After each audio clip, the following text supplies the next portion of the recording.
I lived alone for 3 years after my son disappeared. Then, on my 63rd birthday, he suddenly reappeared, sending me a $4,000 bottle of vodka. I couldn't drink it because of my heart condition. When he called and asked with a trembling voice, "Dad, how was the vodka?" I calmly replied, "I gave it to our family lawyer. He loved it." A horrified silence fell. Then he screamed, "Dad, what the hell did you do?" Just 24 hours later, what happened was beyond my imagination. Hey there! Thanks for joining me today. If you're new here, hit that subscribe button and tap the bell so you're always in the loop.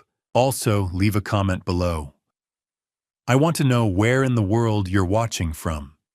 Just a heads up, this story weaves together imagination and experience for both reflection and entertainment.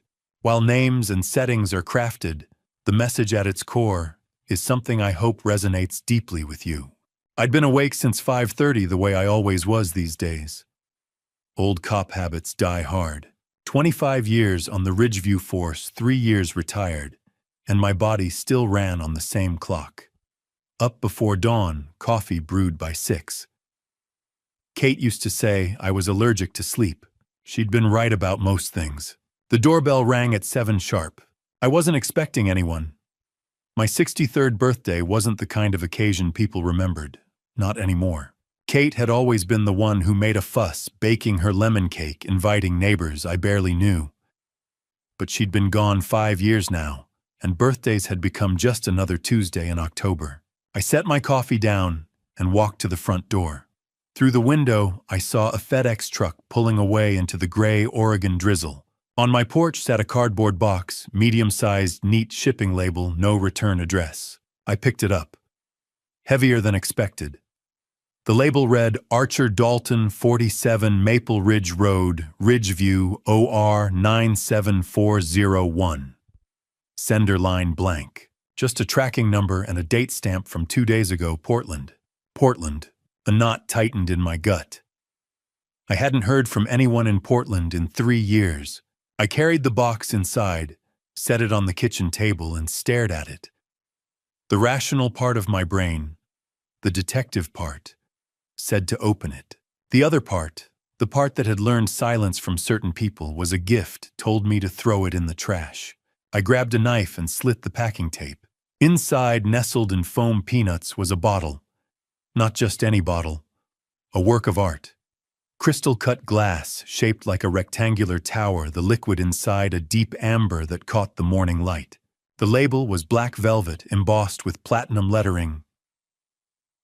Blackthorn Crystal Reserve, 1952. This wasn't a $50 liquor store pickup. This was the kind of bottle you kept locked behind glass. Tucked beneath was a small card, cream-colored, handwritten in ink I recognized before I even read the words. Happy birthday, Dad. I hope this makes up for lost time. Julian, my son's handwriting. Neat, precise.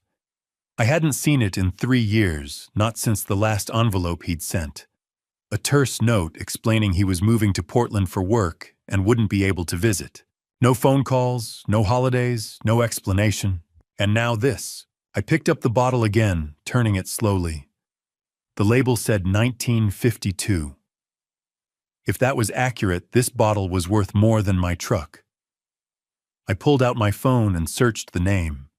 Blackthorn Crystal Reserve, 1952. Last known auction sale, $3,800. $3,800 for vodka. Julian was an IT specialist, decent money, but not throwaway $4,000 on a birthday gift money. Not the Julian I remembered. The kid who'd called me 2 years ago asking for a $500 loan to cover rent. The kid who'd never paid me back. I set the bottle down and stepped back. Something about this didn't sit right. Maybe it was the 3 years of silence. Maybe it was the fact that Julian had never been sentimental, never one for grand gestures. Or maybe it was just the old cop in me, the part that had learned to trust my gut when things felt off. And this felt off. I thought about Kate. She would have been thrilled. She would have opened the bottle right then, poured 2 glasses, toasted to reconciliation. She always believed Julian would come around, that the distance between us was just a phase. But Kate wasn't here. And I'd learned in the 5 years since cancer took her that time didn't fix everything. Sometimes it just made the cracks deeper. I glanced at the bottle again. Part of me wanted to crack it open, see if $3,800 tasted different than the $15 stuff I kept in the cabinet. But another part, the louder part, told me not to.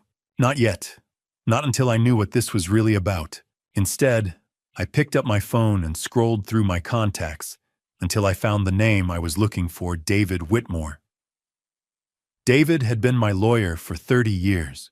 He was also one of the few people I still considered a friend. The phone rang twice before his voice came through, warm and familiar. "Archer, happy birthday, old man. What can I do for you?" "David, you got time this afternoon? I need to swing by your office. Talk about my will." There was a pause. "Your will, you feeling all right?" I looked down at the bottle on my table, amber light pooling around its base like a warning. "Just want to make sure everything's in order. Health's been not great since Kate. Figured it's time to update a few things." "Of course, come by around 4. I'll pull your file." Thanks, David. Oh, and one more thing. I'm bringing you a gift. Consider it a thank you for putting up with me all these years." David chuckled. "You don't need to do that. I insist." I hung up and stared at the bottle for another long moment. Then I carefully placed it back in the box, wrapped it in the foam peanuts, and sealed the lid. If Julian wanted me to drink this, he was going to be disappointed. By the time I climbed into my truck that afternoon, the rain had stopped leaving the streets slick and shining. I set the box on the passenger seat, buckled in, and turned the key. The engine coughed to life, and I pulled out of the driveway, heading toward downtown Ridgeview. The bottle sat beside me, silent and heavy, a question I wasn't ready to answer. 4 o'clock found me standing outside Whitmore and Associates, a 3-story brick building on Main and Oak. I grabbed the box, locked the truck, and pushed through the front door. David's secretary, Mary, looked up and smiled. "Mr. Dalton, David's expecting you. Go on back." I walked down the narrow hallway to David's office and knocked twice before stepping inside. David stood behind his desk, reading glasses perched on his nose, a file folder open in front of him. He looked up and grinned. "Archer, good to see you. What's in the box?" I set it down on his desk carefully and met his eyes. "Vodka, expensive vodka from my son." David raised an eyebrow. "Julian, I thought you two weren't talking." "We're not. That's why I'm here." David studied me for a long moment, the kind of look he'd perfected over 30 years of lawyering. Patient, measured, waiting for the rest of the story. Then he turned his attention to the box, lifting the lid with careful precision. He pulled out the bottle and I watched his eyebrows climb. Blackthorn Crystal Reserve. He turned it slowly, light, catching on the cut glass edges. "Archer, this is, what, $3,000? $3,800 according to the internet." David let out a low whistle and set the bottle down gently. "And Julian sent you this out of the blue after 3 years. That's what the card said. Happy birthday, hope it makes up for lost time." David leaned back in his chair, fingers steepled under his chin. "What do you think it means?" I shrugged, but the knot in my gut hadn't loosened. "I don't know. That's why I didn't drink it. That's why I'm giving it to you.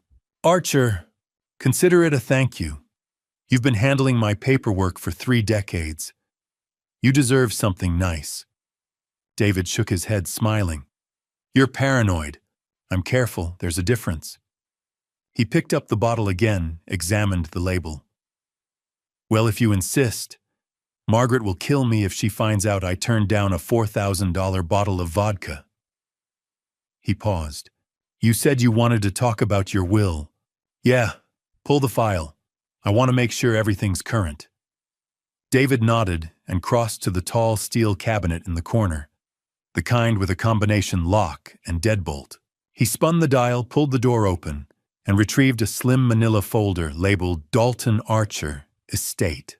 He set it on the desk, opened it, and pulled out a sheaf of papers.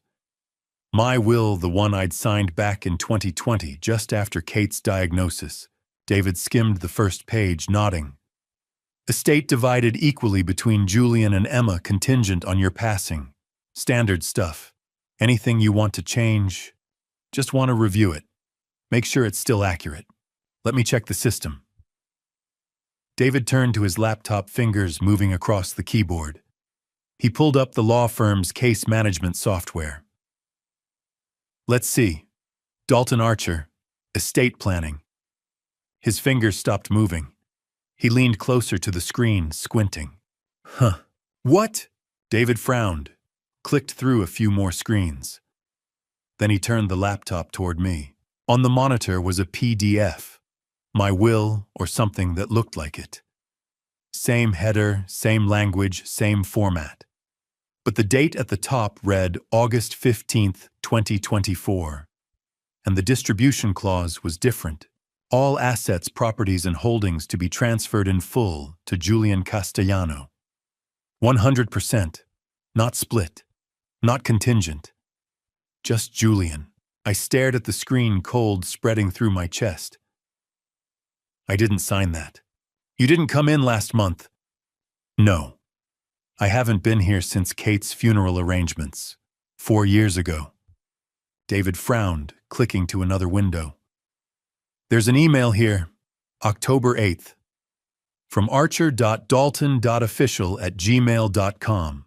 Says you updated the will, digitally signed it, electronically, asked me to prepare a hard copy. I don't have a Gmail account. My email's Yahoo. Has been for 20 years. David's frown deepened. He opened another drawer, pulled out a file folder labeled Pending Review.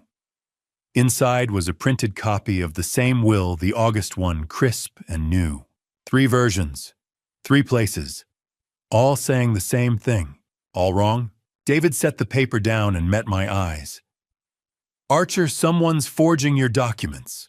The words hung in the air like smoke. Julian, I said. David didn't argue. He just looked at the bottle of vodka sitting between us, and something shifted in his expression. No, we need to call IT, he said. Have them trace the system access check when that file was uploaded. If someone hacked our server... Do it! David reached for his phone, then stopped.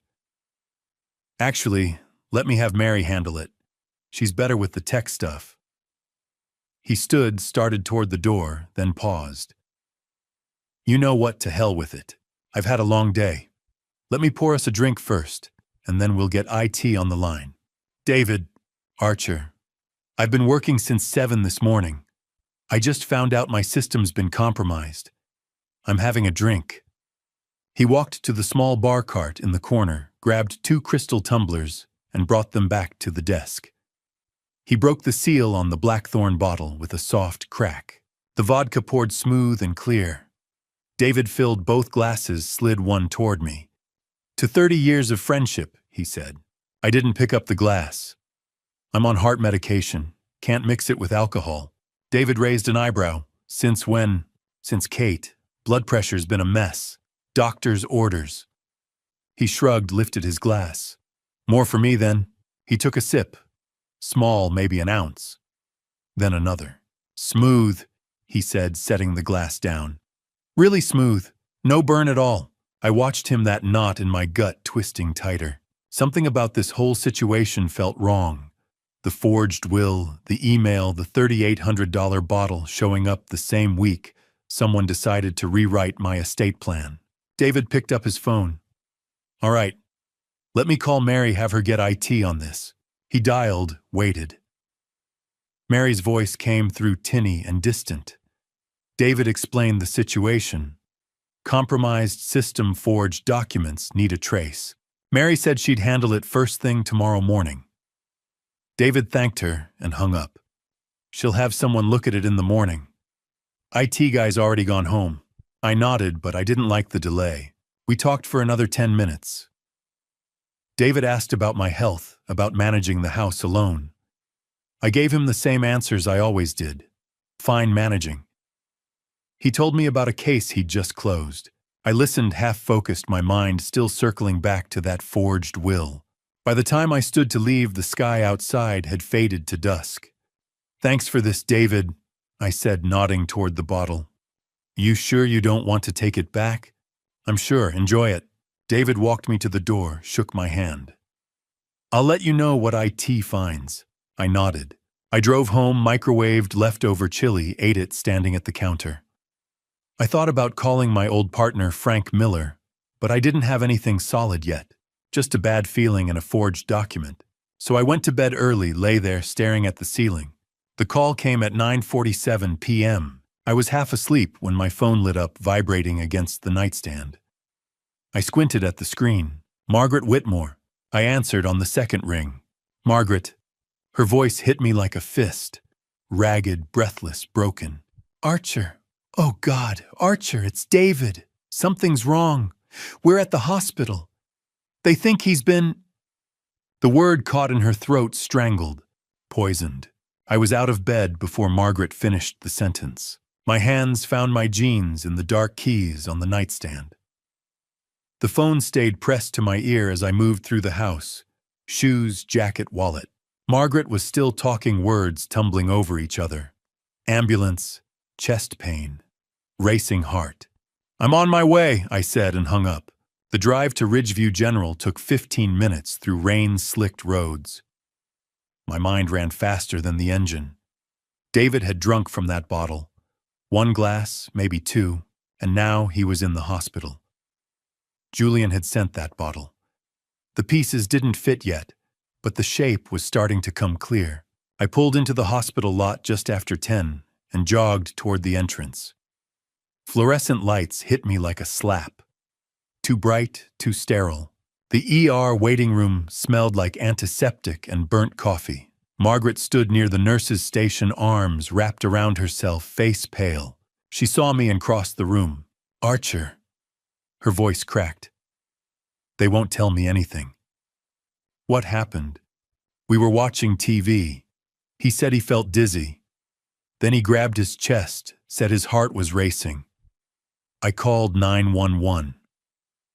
"Is he conscious?" "He was, but they took him back an hour ago. A nurse walked by, and I flagged her down." "David Whitmore. Came in about an hour ago. Cardiac issue. Can you tell us anything?" The nurse glanced at her clipboard. "Are you family?" "I'm his wife," Margaret said. "The doctor will update you soon. Right now, Mr. Whitmore is stable, but we're running a full toxicology screen." "A toxicology, huh?" Margaret's voice went thin. "On standard procedure, rapid heart rate, arrhythmia, no prior cardiac history. We have to rule out contamination. Contamination. Not poisoned. Not yet. But close enough." The nurse disappeared through the double doors. Margaret sank into a plastic chair. I stayed standing, watching the ER entrance. That's when I saw the uniform. Officer Patel stepped through the automatic doors, rain beading on his jacket, notebook already in hand. I recognized him. Younger guy, sharp eyes, the kind who didn't miss details. He walked straight to me. "Mr. Dalton." "Officer, I need to ask you a few questions. You saw Mr. Whitmore earlier today, around 4, at his office." Patel flipped open his notebook. "Did you give Mr. Whitmore anything, food, drink?" I kept my voice steady. "I gave him a bottle of vodka. A gift." Patel's pen stopped. "A gift? Expensive bottle. $3,800. Figured he'd earned it after 30 years. Did you drink any?" "No. I'm on heart medication. Can't mix it with alcohol." Patel wrote that down. "And Mr. Whitmore drank from this bottle. He had a glass, maybe 2. Do you still have it?" "No, I left it with him." Patel nodded, closed his notebook. "We'll collect it as evidence. And Mr. Dalton, don't leave town for the next few days." The words landed like a fist. "You think I did this? You gave Mr. Whitmore alcohol, and now he's in the ER with symptoms consistent with ingestion of a toxic substance. Right now, you're a person of interest." Person of interest. Cops speak for suspect they couldn't arrest yet. I wanted to tell him about Julian, about the forged will, about the bottle that had shown up out of nowhere. but I'd been a cop long enough to know how this looked. Man gives lawyer expensive gift. Lawyer ends up in the hospital. Man claims he didn't drink any himself. It looked bad. I'll be around, I said. Patel left. I sat beside Margaret and waited. The ER doctor came out just before midnight. Young Scrub's wrinkled exhaustion carved into his face. David was stable, heart rate under control. Toxicology results would take another day or two. David was being moved to the ICU. Margaret asked if she could see him. The doctor nodded and she followed him through the double doors. I stayed another hour, but there was nothing more I could do. No more answers. So I left. The streets were empty and slick under the streetlights. I drove home on autopilot, parked, walked inside. The house was cold. I didn't turn on the heat. Just walked to the kitchen and sat at the table. The same table where I'd opened that box this morning. The same table where the bottle had sat amber and gleaming. I pulled a notebook from the drawer, the kind I used to carry on the job, small and spiral-bound, and opened it to the first blank page. October 12th, 2024. 1:30 a.m. David drank the vodka I gave him. Now he's in the hospital. The cops think I did it. They took the bottle as evidence. Told me not to leave town. But Julian sent that bottle. Julian, who hasn't spoken to me in 3 years. Julian, who forged my will and hacked David's system. Coincidence. I stared at the words for a long time. Then I closed the notebook, turned off the light, and went to bed. Sleep didn't come easy. Every time I closed my eyes, I saw that bottle, crystal-cut amber light, Julian's handwriting on the card. I saw David lifting the glass, taking that first sip, smiling. Smooth, he'd said. Really smooth. And now he was in the ICU. I rolled over, stared at the ceiling. The rain started again, tapping against the window like fingernails. Somewhere in Portland, Julian was asleep in his condo. Or maybe he wasn't sleeping. Maybe he was awake too, wondering if it had worked.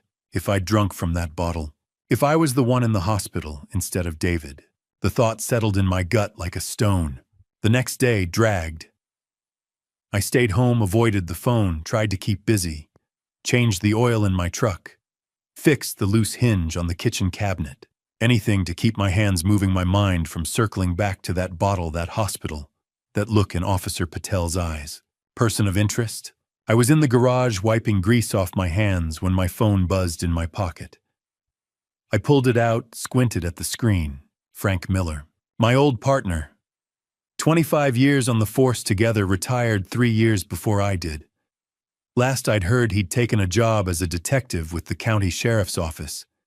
We hadn't spoken in months, I answered. Archer. Frank's voice, familiar but not friendly. Not anymore. Frank. We need to talk. I wiped the grease off my hands, grabbed my jacket, and headed downtown. The Ridgeview Police Department sat on the corner of 3rd and Elm, a squat brick building unchanged since I'd walked through its doors as a rookie 40 years ago. The parking lot was half empty when I pulled in. I'd been on the other side of this plenty of times, bringing people in, asking questions, watching them sweat under fluorescent lights. I'd never thought I'd be the one answering for something I didn't do, but here I was. I walked through the front doors. The desk sergeant nodded toward the hallway. Detective Miller's expecting you. 3rd door on the left. The hallway smelled the same. Old coffee floor wax, the faint tang of sweat and stress. I reached the 3rd door, knocked twice, and pushed it open. Frank sat behind a gray metal desk, reading glasses on his nose, a file folder open. He looked up, and for a second, I saw the man I'd worked with for 2 decades. Steady, reliable. But then his expression shifted into something more official. Archer, sit down. I pulled out the chair. The room was small, windowless. A recorder sat on the desk between us, red light already blinking. You're recording this. Standard procedure. You know how it works. I did. Standard procedure meant they were building a case. Frank leaned back. Toxicology came back on the vodka you gave David Whitmore. I waited. Aconitine. Ever heard of it? No. So it's a toxin. Comes from a plant called wolfsbane, one of the most lethal plant-based substances known to man. Causes cardiac arrhythmia, respiratory failure, can stop a heart in under an hour. The words landed heavy, my gut twisted. The bottle you gave David had enough aconitine to kill someone. David's alive because he only drank about 50 milliliters. If he'd finished the glass, we'd be having a very different conversation. I swallowed. I didn't know. I believe you, but I need you to help me understand how a bottle of $3,800 vodka ended up laced with poison and in your hands. I met his eyes. Julian sent it to me. Frank's expression didn't change, but I saw the flicker of interest. Your son, my son, who I haven't heard from in 3 years, who sent me that bottle on my birthday out of nowhere with a card saying, "Hope this makes up for lost time." Do you still have the card, the box? Yeah, at my house. Frank nodded, made a note. We'll need those. Handwriting analysis, fingerprints, anything that ties Julian to the bottle. You'll have them. Frank leaned forward. Archer, I've known you a long time. I know you didn't try to harm David, but right now the evidence says you gave him a contaminated bottle. That makes you a suspect. What I need is proof that someone else is responsible. And if that someone is Julian, I need a motive. I took a breath. David told me something before he drank from that bottle. He found discrepancies in my will. 3 versions. One in his safe, one digital one sent via email. The digital and email versions were forged. Someone hacked his system, changed my estate plan to leave everything to Julian. Frank's pen stopped moving. David said this right before he opened the bottle. He said we needed to call IT, have them trace the access. Frank picked up his phone, dialed. A brief conversation. He hung up and looked at me. Margaret confirmed it. David told her the same thing before he lost consciousness. Said your will had been tampered with. Julian, we're looking into it. But Archer, even if Julian forged your will, that doesn't prove he sent the vodka. We need a direct connection. Check the FedEx tracking, the sender address, Julian's condo in Portland. Frank made another note. We will. He closed the file, but didn't stand. Archer, there's something else. You said you didn't drink from the bottle because you're on heart medication. What medication? Nitroglycerin, for blood pressure. Why? When's the last time you took it? 2 days ago, morning. Why? Frank's jaw tightened.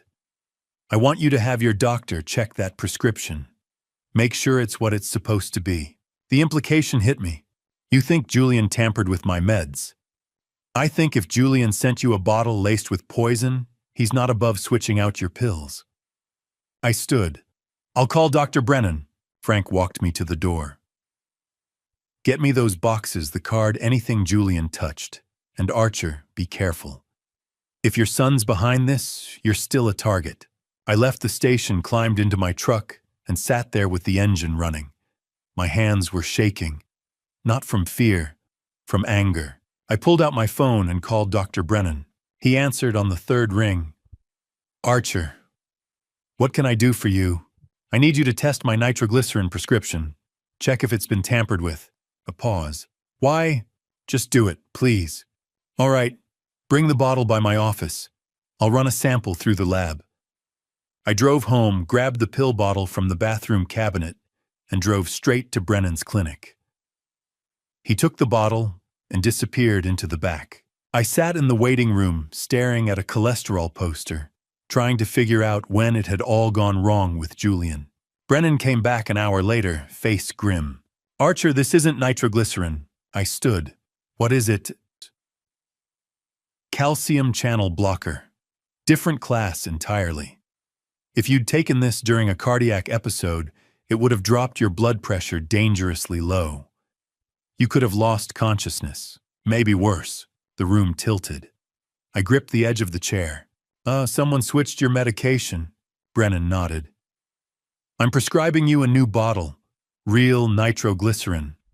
Don't take anything from that old container. And Archer, you need to tell the police. I called Frank from the parking lot, told him what Brennan had found. Frank said he'd send someone to collect the fake pills as evidence. I drove home in a fog, walked inside. The house felt colder than it should have. I sat at the kitchen table, pulled out my notebook and wrote, October 14th, 2024, 6 p.m. Frank confirmed the vodka was laced with aconitine. Lethal dose. David survived because he only drank 50 milliliters. Julian sent that bottle. Julian forged my will. Julian hacked David's system, and now I know. Julian switched my heart medication. He didn't just want to harm David, he wanted to kill me. But why? I stared at the words until they blurred. Then I closed the notebook and sat in the silence. The phone rang just after 7 the next evening. I was heating up leftover soup when the screen lit up. Unknown number, Portland area code. I answered. Silence on the other end. Then quiet and calm, a voice I hadn't heard in 3 years. Dad, did you like my gift? My finger hit the record button before I even registered the movement. Old instinct. 25 years on the force had taught me to document everything, especially when something felt wrong. And this, Julian's voice after 3 years of silence asking if I'd liked his gift, felt very wrong. I kept my tone neutral.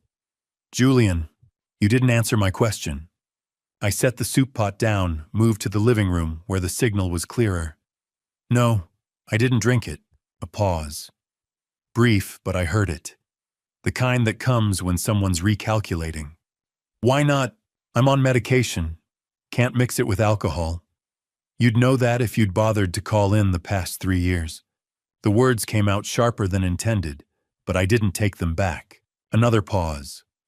Longer this time. When he spoke again, his voice had shifted.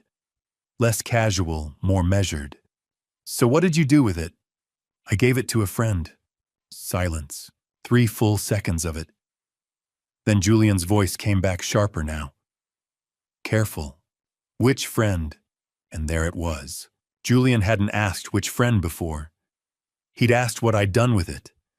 But now suddenly he needed to know who. That wasn't curiosity. That was panic.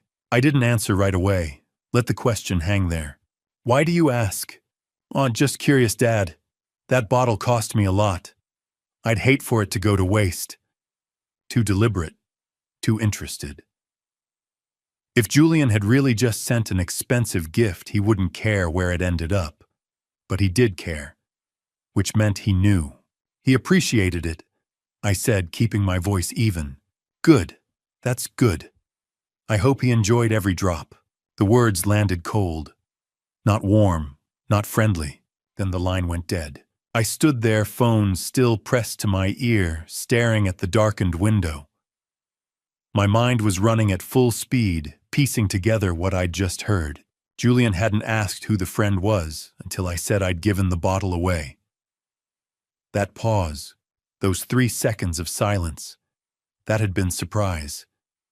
Maybe shock, and then the follow-up question, carefully phrased, which friend? Julian knew someone had drunk from that bottle. Maybe he'd seen it in the news. Ridgeview was small enough that a prominent lawyer in the ER would have made the local paper. Or maybe Julian had other ways of knowing. Either way, Julian knew, and he knew it wasn't me. I pulled up Frank Miller's contact and hit dial. He answered on the second ring. Archer, what's wrong? Julian just called. A beat of silence. Your son? Yeah. Asked if I liked the gift. Asked if I'd drunk from the bottle.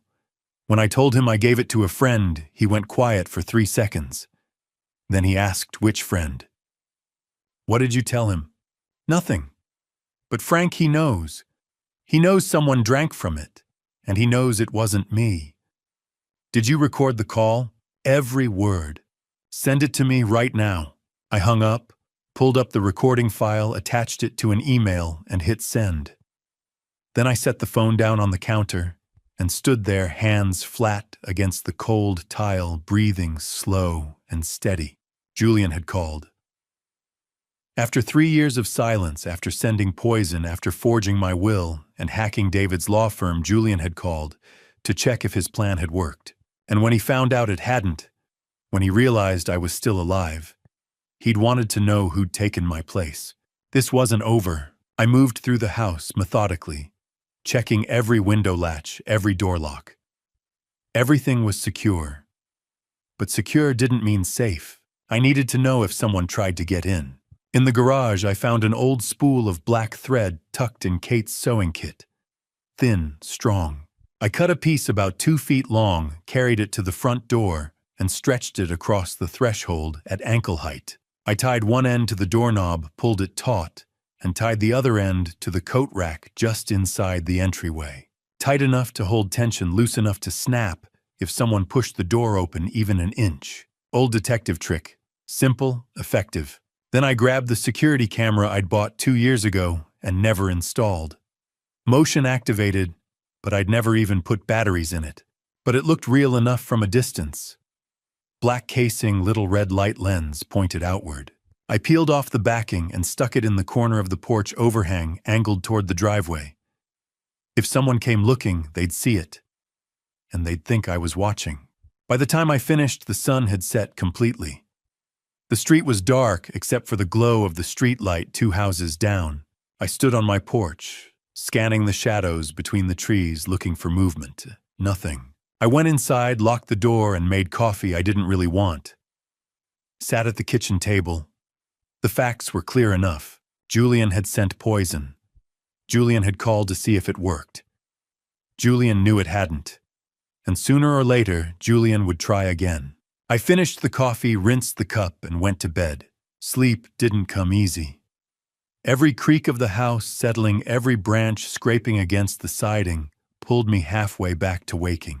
I kept my phone on the nightstand, volume up one ear, always listening for the sound of a door opening, the snap of thread breaking, footsteps crossing my living room floor. But nothing came. When dawn broke gray and cold through my window, I was already awake. I swung my legs out of bed, pulled on jeans and a sweatshirt, and padded barefoot down the hallway to the front door. The thread was gone. Not just broken, gone.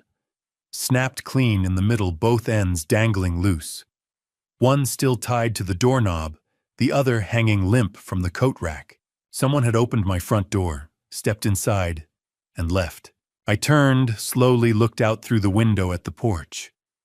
The camera was still there, mounted in the corner, but it had been moved. Just a few degrees to the left, angled away from the driveway, now pointing at nothing. Whoever had come in last night had known exactly what to look for. I stood there in the doorway, cold October air rolling in around my bare feet, and stared at that broken thread swaying gently in the breeze. Julian hadn't just called to check on me. He'd sent someone to finish what the vodka hadn't. I didn't touch the thread. First rule of preserving a scene: don't contaminate it. I backed away from the doorway, grabbed my phone, and dialed Frank Miller. He answered on the third ring, voice thick with sleep. Archer, it's 6 in the morning. Someone broke into my house last night. A pause. I heard him sit up. You sure? I set a tripwire. Black thread across the doorframe. It's snapped clean. And the camera I mounted on the porch. It's been moved. Angled away from the driveway now. You heard? No. Whoever it was came in and left. Didn't take anything. Just wanted me to know they could. I'll be there in 2 hours. Don't touch anything. I know the drill. I hung up and stood in the hallway, scanning the living room. Everything looked the same. Couch cushions undisturbed. TV remote on the coffee table. Kate's quilt folded over the armchair. Nothing missing, nothing out of place. But someone had been here, walking through my house while I slept. I moved through each room, slowly checking. Kitchen, clean. Bathroom, towel hanging where I'd left it. Bedroom, bed unmade, closet door half open. Garage. Truck keys on the hook toolbox undisturbed. Whoever had come in hadn't been looking to steal. They'd been checking to see if I was home, or sending a message, we can reach you whenever we want. I crouched by the front door, examined the lock. No scratches. No signs of forced entry. Which meant either they'd picked it, not hard with a lock this old, or they had a key. That thought settled cold in my gut. I made coffee, strong black. Sat at the kitchen table and waited, watching the clock crawl toward 8. Frank's unmarked sedan crunched into my driveway just after 8. I met him at the door, stepped aside so he could see the dangling thread. He knelt, pulled a small flashlight from his jacket, and swept the beam across the threshold. No footprints. Ground's too dry. Camera, show me. We stepped onto the porch. Frank examined the adhesive mount, the angle of the lens. Moved deliberately. This wasn't some kid. Whoever did this knew what they were looking for. Professional or experienced. Could be Julian hired someone. Could be Julian himself, though I doubt it. He's not the hands-on type. Frank straightened, looked at me. You sent me that recording. Julian's call. Yeah. I've listened to it 3 times. That pause when you said you gave the bottle to a friend. That's not curiosity, Archer. That's panic. I know. And the follow-up. Which friend? Julian's trying to figure out if his plan worked. Frank pulled a file folder from his car, flipped it open. Inside was the birthday card Julian had sent, sealed in a plastic evidence bag, next to a photocopy of an old tax return with Julian's signature. Forensic document examiner compared the handwriting. 97% match. Same slant, same pressure, same loops. Julian wrote that card. Relief washed over me. Now it was documented. Official. David woke up yesterday afternoon. Frank continued. Talked to Margaret, then talked to us. Confirmed everything. You gave him the vodka as a gift. You two were discussing your will. He drank from the bottle you left before he collapsed. He remembers the conversation about the forged documents, too. So I'm clear. Officially, yes. We're building a case against Julian. Attempted harm, fraud, computer crimes, identity theft. IT forensics is going through David's law firm server. Early results show unauthorized remote access from an IP address in Portland, logged through an old employee account that should have been deactivated months ago. Julian, we're tracing the IP to a physical address. Should have it by end of day. Frank closed the folder. Archer, I'm putting a patrol unit on your street. Just drive-bys twice a night. And do me a favor. Upgrade your security. That thread's clever, but it's not going to stop anyone who's determined. Get a real alarm system. Change your locks. Already planning on it. Frank left just before 10, taking the broken thread, the birthday card, the FedEx box, and the bottle of fake medication. I watched his sedan disappear, then went inside and locked the door. First stop, hardware store. I bought a basic alarm system. Motion sensors, door and window contacts, a control panel with a keypad. $50 self-install. Nothing fancy, but loud. Also grabbed new deadbolts and reinforced strike plates. By the time I got home, it was almost noon. I spent the next 3 hours installing everything. Sensors on both doors. Motion detector in the hallway. Keypad mounted by the entryway. New deadbolt screws drilled deep into the frames. When I finished, I armed the system and opened the front door to test it. The alarm shrieked. High-pitched, angry, loud enough to make my ears ring. I punched in the code and it cut off. Good enough. I sat at the kitchen table, opened my notebook and wrote. October 16th, 2024. 3 p.m. Someone broke in last night.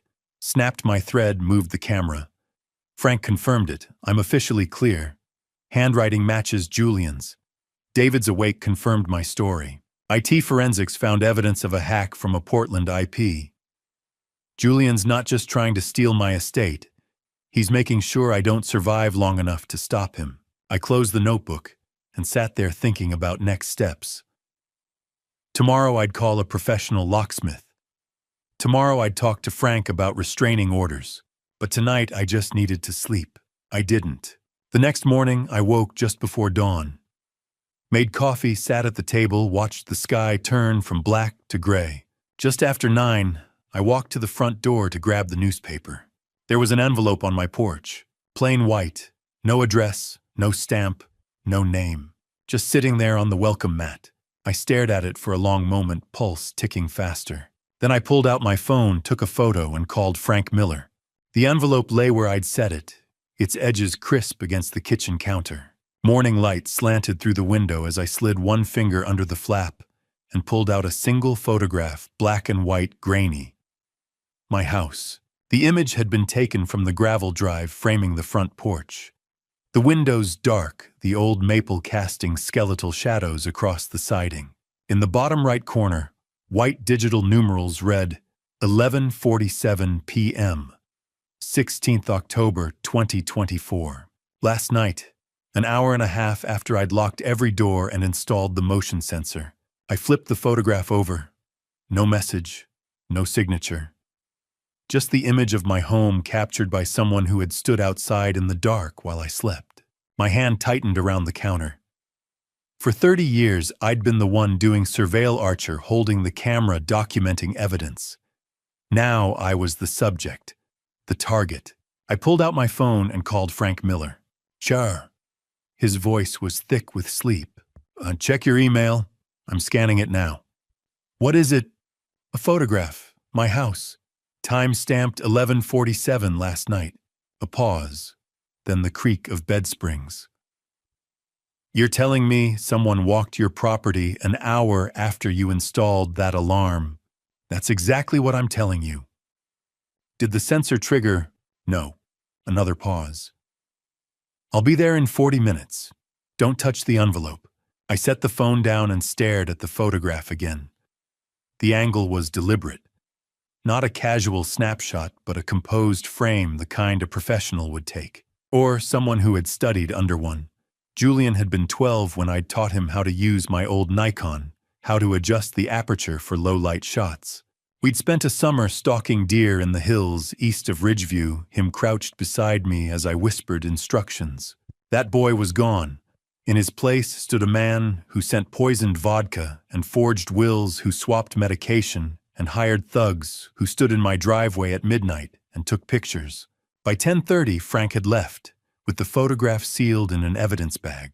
I stood at the kitchen sink rinsing my mug when the first wave hit. A crushing weight across my chest, radiating down my left arm like molten lead. I gripped the counter, gasping, my vision narrowing. Nitroglycerin. I needed nitroglycerin. My jacket hung by the door. I staggered toward it, each step an effort, my lungs refusing to draw a full breath. My fingers fumbled in the pocket closed around the small brown bottle, twisted the cap, then stopped. Dr. Brennan's voice echoed in my head. "The pills in your original bottle were fake. If you'd taken one during an episode." I set the bottle on the counter, pulled my phone from my other pocket with shaking hands, and dialed. "Dr. Brennan, it's Archer Dalton. I need help." "Archer, what's wrong?" "Chest pain. Bad. Can't take the pills." "They might be." Don't take anything. I'm on my way. Sit down and stay on the line." I lowered myself into the kitchen chair, phone pressed to my ear, and focused on breathing. In, out, in, out. The pain clawed at my ribs, each beat of my heart a hammer blow. "Still there, Archer?" "Yeah. Just good. I'm turning onto your street now." Dr. Brennan arrived at 11, black medical bag in hand, his graying hair disheveled. He knelt beside my chair, pressed 2 fingers to my wrist, counted silently. My pulse is elevated but steady. "Here." He handed me a small white tablet and a glass of water. "This is sublingual nitroglycerin. I pulled it fresh from the hospital pharmacy an hour ago. Put it under your tongue." I obeyed. The tablet tasted bitter, and within seconds the vice around my chest began to ease. I drew a full breath, then another. "Better." I nodded, unable to speak. He pulled a chair opposite me and set a clear plastic evidence bag on the table. Inside lay the brown prescription bottle I'd carried for 3 months. "Lab confirmed it yesterday," he said quietly.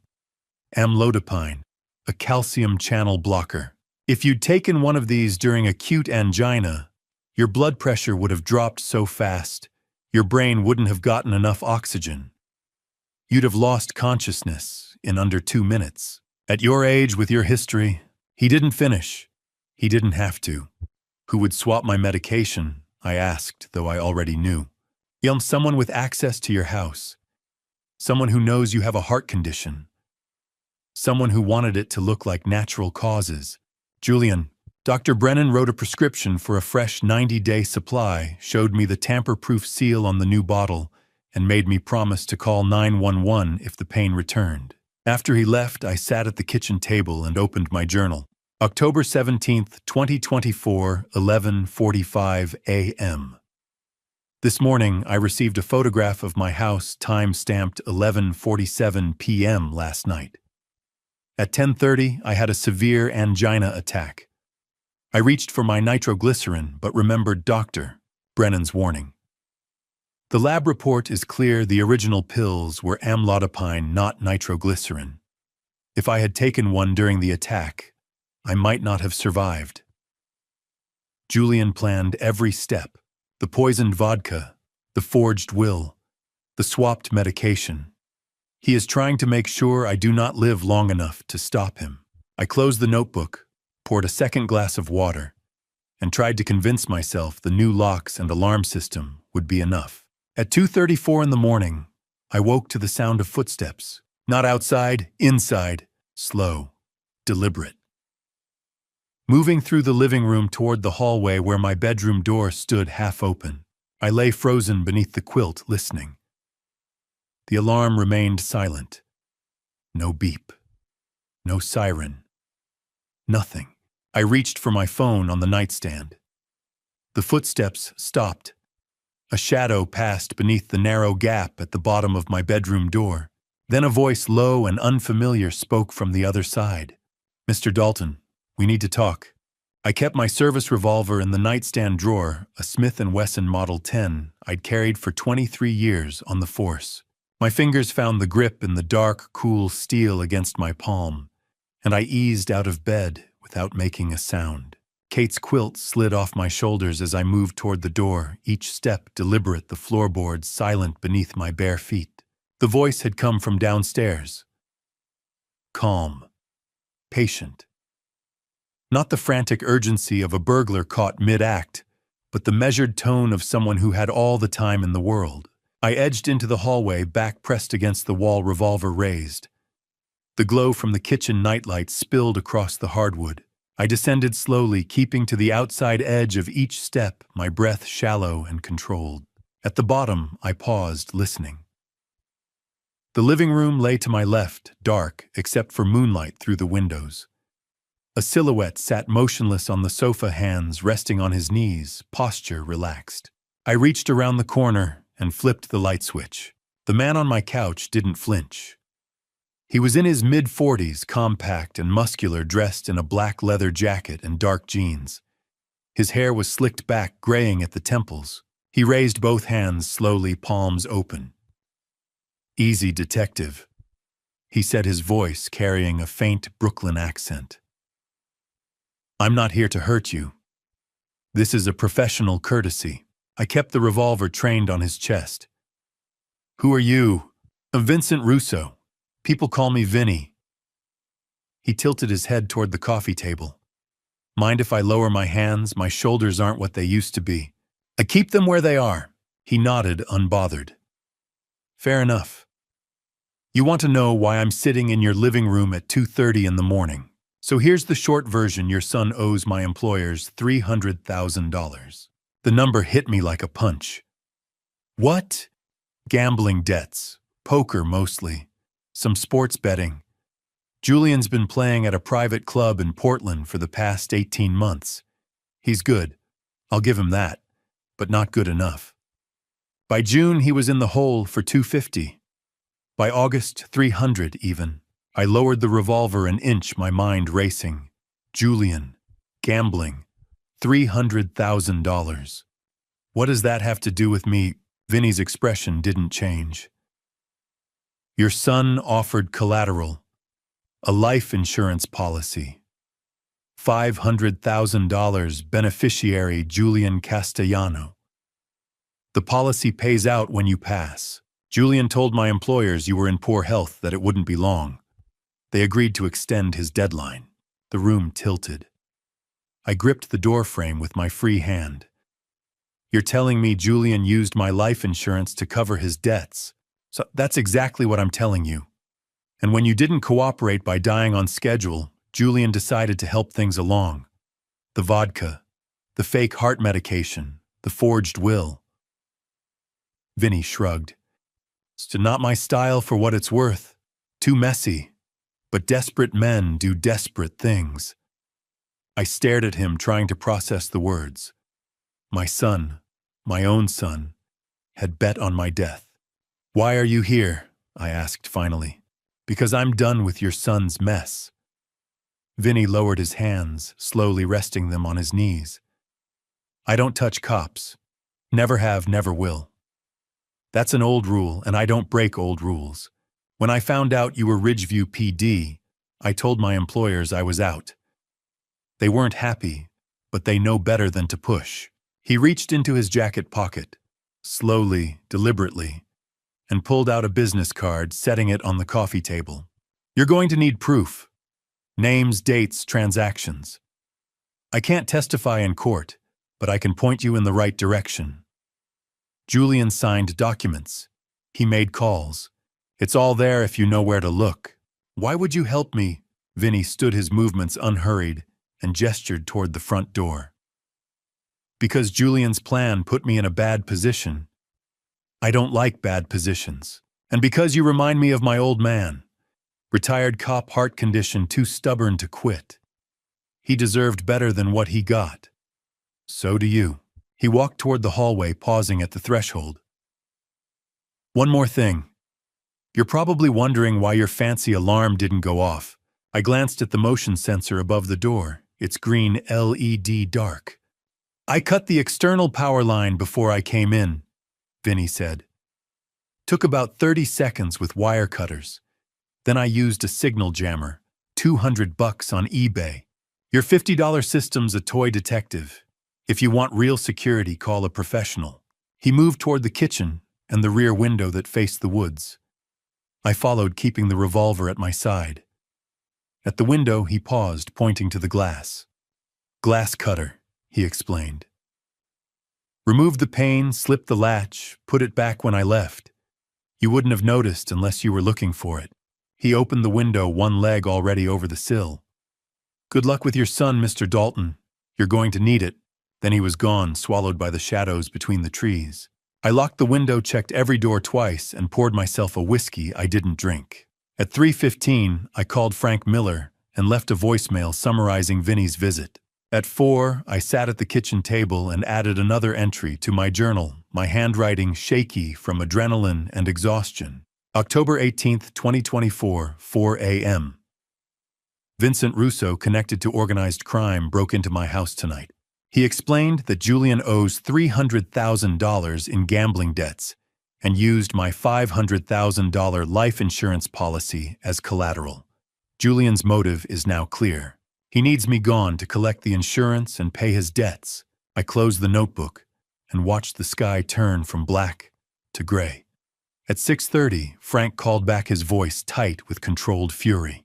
By 7, he was at my door with 2 uniformed officers and a forensic kit. By noon, we had a warrant.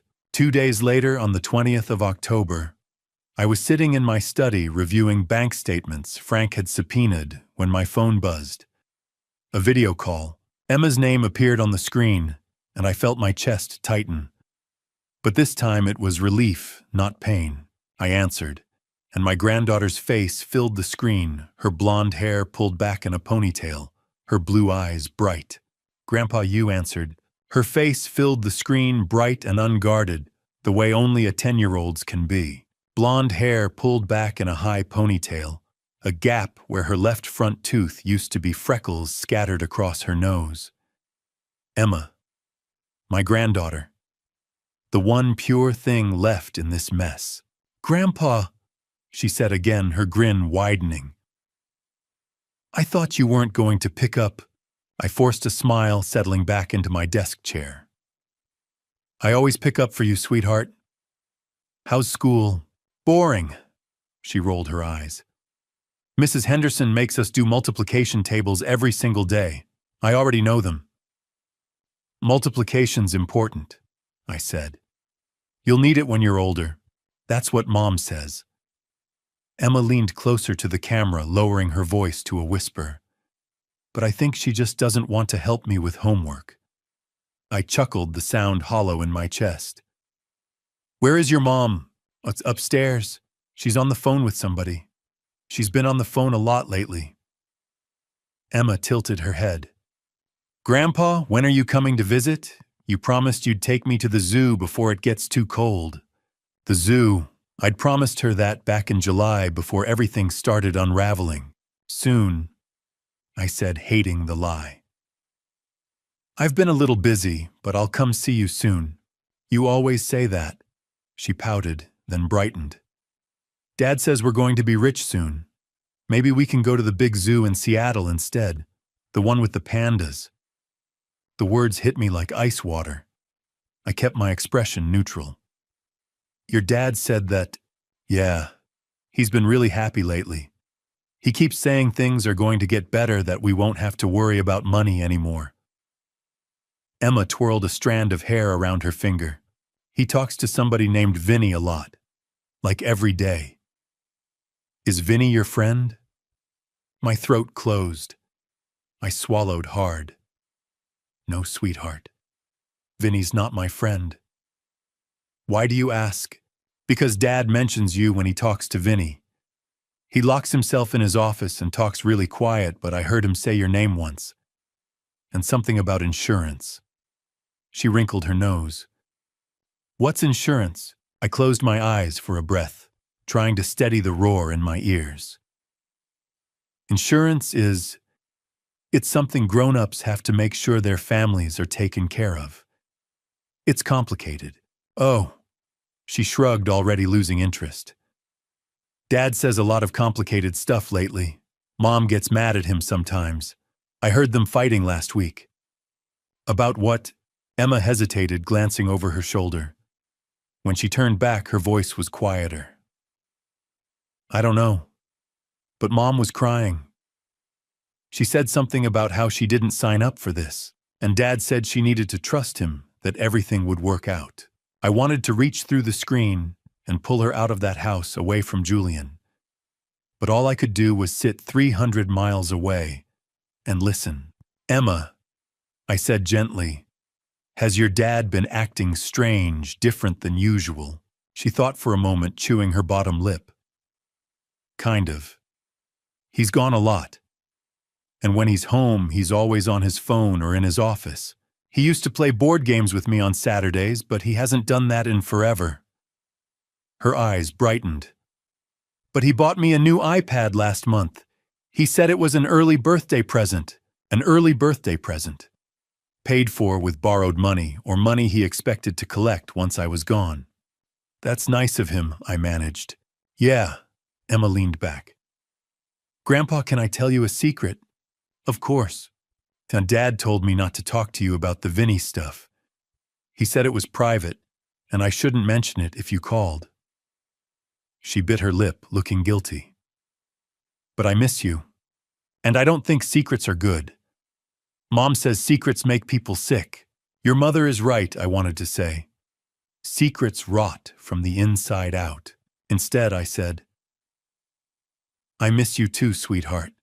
And you can always talk to me about anything, okay? No matter what your dad says. She nodded, her smile returning. Okay, we talked for another few minutes. About her friends at school, about the book she was reading, about the stray cat in their backyard. I let her chatter fill the silence. When Sarah called her name from upstairs, Emma waved at the camera. I have to go. Love you, Grandpa. Love you too, Emma. The screen went dark. I sat motionless for a long time, staring at the blank tablet. Dad says we're going to be rich soon. He talks to somebody named Vinny a lot. He mentions you. Julian hadn't just planned my death. He'd talked about it openly enough that a 10-year-old had picked up fragments. He'd locked himself in his office and made calls to Vinny Russo. while his daughter played in the next room negotiating the terms of his father's life insurance. I opened my journal and began to write. October 20th, 2024, 5 o'clock p.m. Emma called today. She mentioned that Julian has been telling her we're going to be rich soon, and that he frequently speaks with someone named Vinny. She overheard him mention my name and the word insurance. Julian has instructed Emma not to discuss this with me. Sarah has been arguing with Julian. Emma heard her mother crying last week. My son is using his own daughter as cover while he plans my elimination. I closed the notebook and called Frank Miller. He answered on the second ring. Archer, what is it? So I just talked to Emma. Julian's been on the phone with Vinny Russo regularly. He's told Emma they're going to be rich soon, and she overheard him mention my name and life insurance. A pause. Out of the mouths of babes, Frank, we need to talk to Sarah. Alone. Away from Julian. Agreed. Can you set it up? I'll try. The next afternoon, I sat in a corner booth at the Brew Haven, a coffee shop 20 miles outside Ridgeview. The place smelled like roasted beans and cinnamon, and rain drummed against the windows. At 3 o'clock, the door opened and Sara Castellano stepped inside, shaking water from her coat, her dark hair plastered to her forehead. She saw me and froze. Then slowly she crossed the room and slid into the seat opposite mine. She looked smaller than I remembered, hunched in the booth seat, with her hands wrapped around a coffee mug she hadn't touched. Dark circles shadowed her eyes, and her hair, usually swept up in a neat bun, hung loose around her shoulders, damp from the rain. Sarah had always carried herself with a kind of careful composure, the posture of a woman who'd learned early how to keep her guard up. Today, that composure was gone. "Thank you for coming," I said quietly. She nodded, her gaze fixed on the table between us. I almost didn't. I know. A waitress drifted past, refilling water glasses, and we both waited until she was out of earshot. The cafe hummed with low conversation and the hiss of the espresso machine, but our corner felt isolated, separate from the rest of the world. Sarah. I began keeping my voice gentle. Emma called me 2 days ago. She told me some things. Things I don't think she understood. Sarah's jaw tightened. What did she say? How that Julian's been telling her you're all going to be rich soon. That he talks to someone named Vinny regularly. That she overheard him mention my name and life insurance. Her eyes closed. When she opened them again, they were wet. I told him to stop. I told him Emma was too young to keep secrets, that she'd say something eventually. He wouldn't listen. How long have you known? She drew a shaky breath. About the debt, 6 months. I found an email on his laptop in April. He'd left it open. Careless, or maybe he wanted me to see it. A lawyer representing the Benedetti family. They were discussing payment terms for $300,000. She paused, wrapping her arms around herself. I confronted Julian. He told me it was under control, that he had a plan, that I needed to trust him. Good, and you believed him? I wanted to. Her voice broke on the last word. He's my husband, Emma's father. I wanted to believe he wasn't stupid enough to borrow money from the mob. I leaned forward, resting my forearms on the table. Sarah, I need you to be very clear with me. Did you know about the vodka, about the fake heart medication? Her head snapped up, eyes wide. What? Someone sent me a bottle of vodka laced with aconitine, a poison. My lawyer drank it and nearly died. Someone also swapped my nitroglycerin pills with a different drug. If I'd taken one during a heart attack, I would have died within minutes. The color drained from her face. No, I didn't know. I swear to God, Archer, I didn't know. Her hands shook so badly she had to set the mug down. Julian told me he was working on refinancing. He said he had a business opportunity, that he just needed a few more months. He never said anything about... She stopped, pressing a hand to her mouth. I watched her carefully, searching for any sign of deception. I'd spent 2 decades reading people, learning to spot the micro-expressions that betrayed a lie. Sarah's shock looked genuine. "When did Vinny start following you?" I asked. "In July. I saw him outside Emma's school twice in 1 week, then outside our apartment. I asked Julian about it, and he admitted Vinny worked for the people he owed money to. He said they were just keeping tabs, making sure we didn't run." She wiped at her eyes with the back of her hand. "Julian told me if I said anything to anyone, to you, to the police, to anyone, he'd leave. He said he'd disappear and we'd be stuck with the debt, that the Benedettis would come after me and Emma to collect. The bastard had used his own wife and daughter as hostages. Sarah, I need you to testify. I need you to tell a prosecutor everything you just told me. The emails, Vinny Julian's threats. Without your testimony, we don't have enough to prove Julian planned this." She stared at me, her expression torn between fear and something that looked like relief. "If I testify what happens to me, I knew about the debt. I didn't report it. Doesn't that make me an accessory number?" I kept my voice firm, steady. "You were coerced. Julian threatened to abandon you and Emma. That's duress. A good prosecutor will understand that. But what if they don't? Then we'll make them understand." I pulled out my phone and set it on the table. "I'm going to call Detective Frank Miller. He's been working this case with me. He can arrange a meeting with the county prosecutor's office. We'll negotiate immunity for you, full immunity in exchange for your cooperation. You testify, and you walk away clean." Her breath hitched. "And Emma will be safe. That's the priority. Julian won't be able to threaten either of you once he's in custody." Sarah stared at the phone for a long moment, then nodded slowly. "Okay. Do it." I dialed Frank's number. He picked up on the second ring. "Archer, tell me you've got good news." "Ma, I'm at Maple Street Cafe with Sarah Castellano. She's willing to testify. She knew about the debt and Vinny, but she didn't know about the vodka or the medication. Julian threatened to leave her and Emma if she talked. We need an immunity deal." A pause. "Put her on speaker." I tapped the button. "You're on, Frank." "Mrs. Castellano, this is Detective Frank Miller. Have you been in contact with your husband since agreeing to meet Mr. Dalton today?" Sarah's voice was barely above a whisper. "No. He thinks I'm visiting my sister in Eugene." "Good. Keep it that way. I'm going to call the county prosecutor's office right now. Can you stay where you are for the next hour?" "Yes."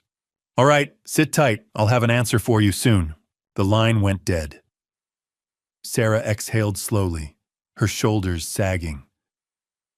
"What if Julian finds out? He won't," I said, though I couldn't be certain.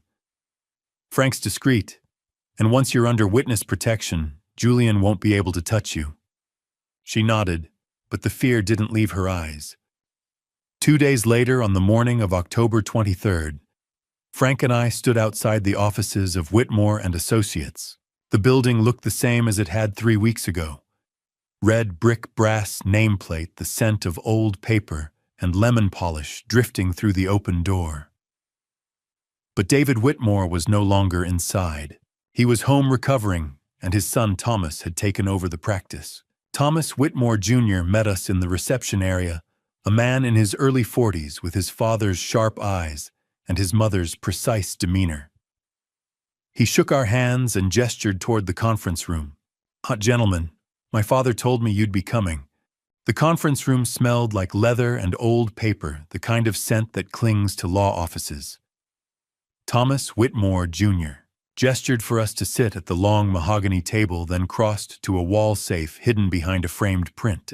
He spun the dial, pulled the door open, and withdrew a manila folder embossed with my name. My father kept the original here," Thomas said, setting the folder in front of me. "He never trusted digital storage for estate documents." I opened the folder. Inside lay a will dated March 15th, 2020, signed in my own handwriting and witnessed by David Whitmore and his secretary. The language was straightforward: "Upon my death, My estate would be divided equally between Julian Castellano and Emma Castellano, with a trust established for Emma until she turned 25. This is the real one, I said quietly. Thomas nodded. That's the version my father filed with the state.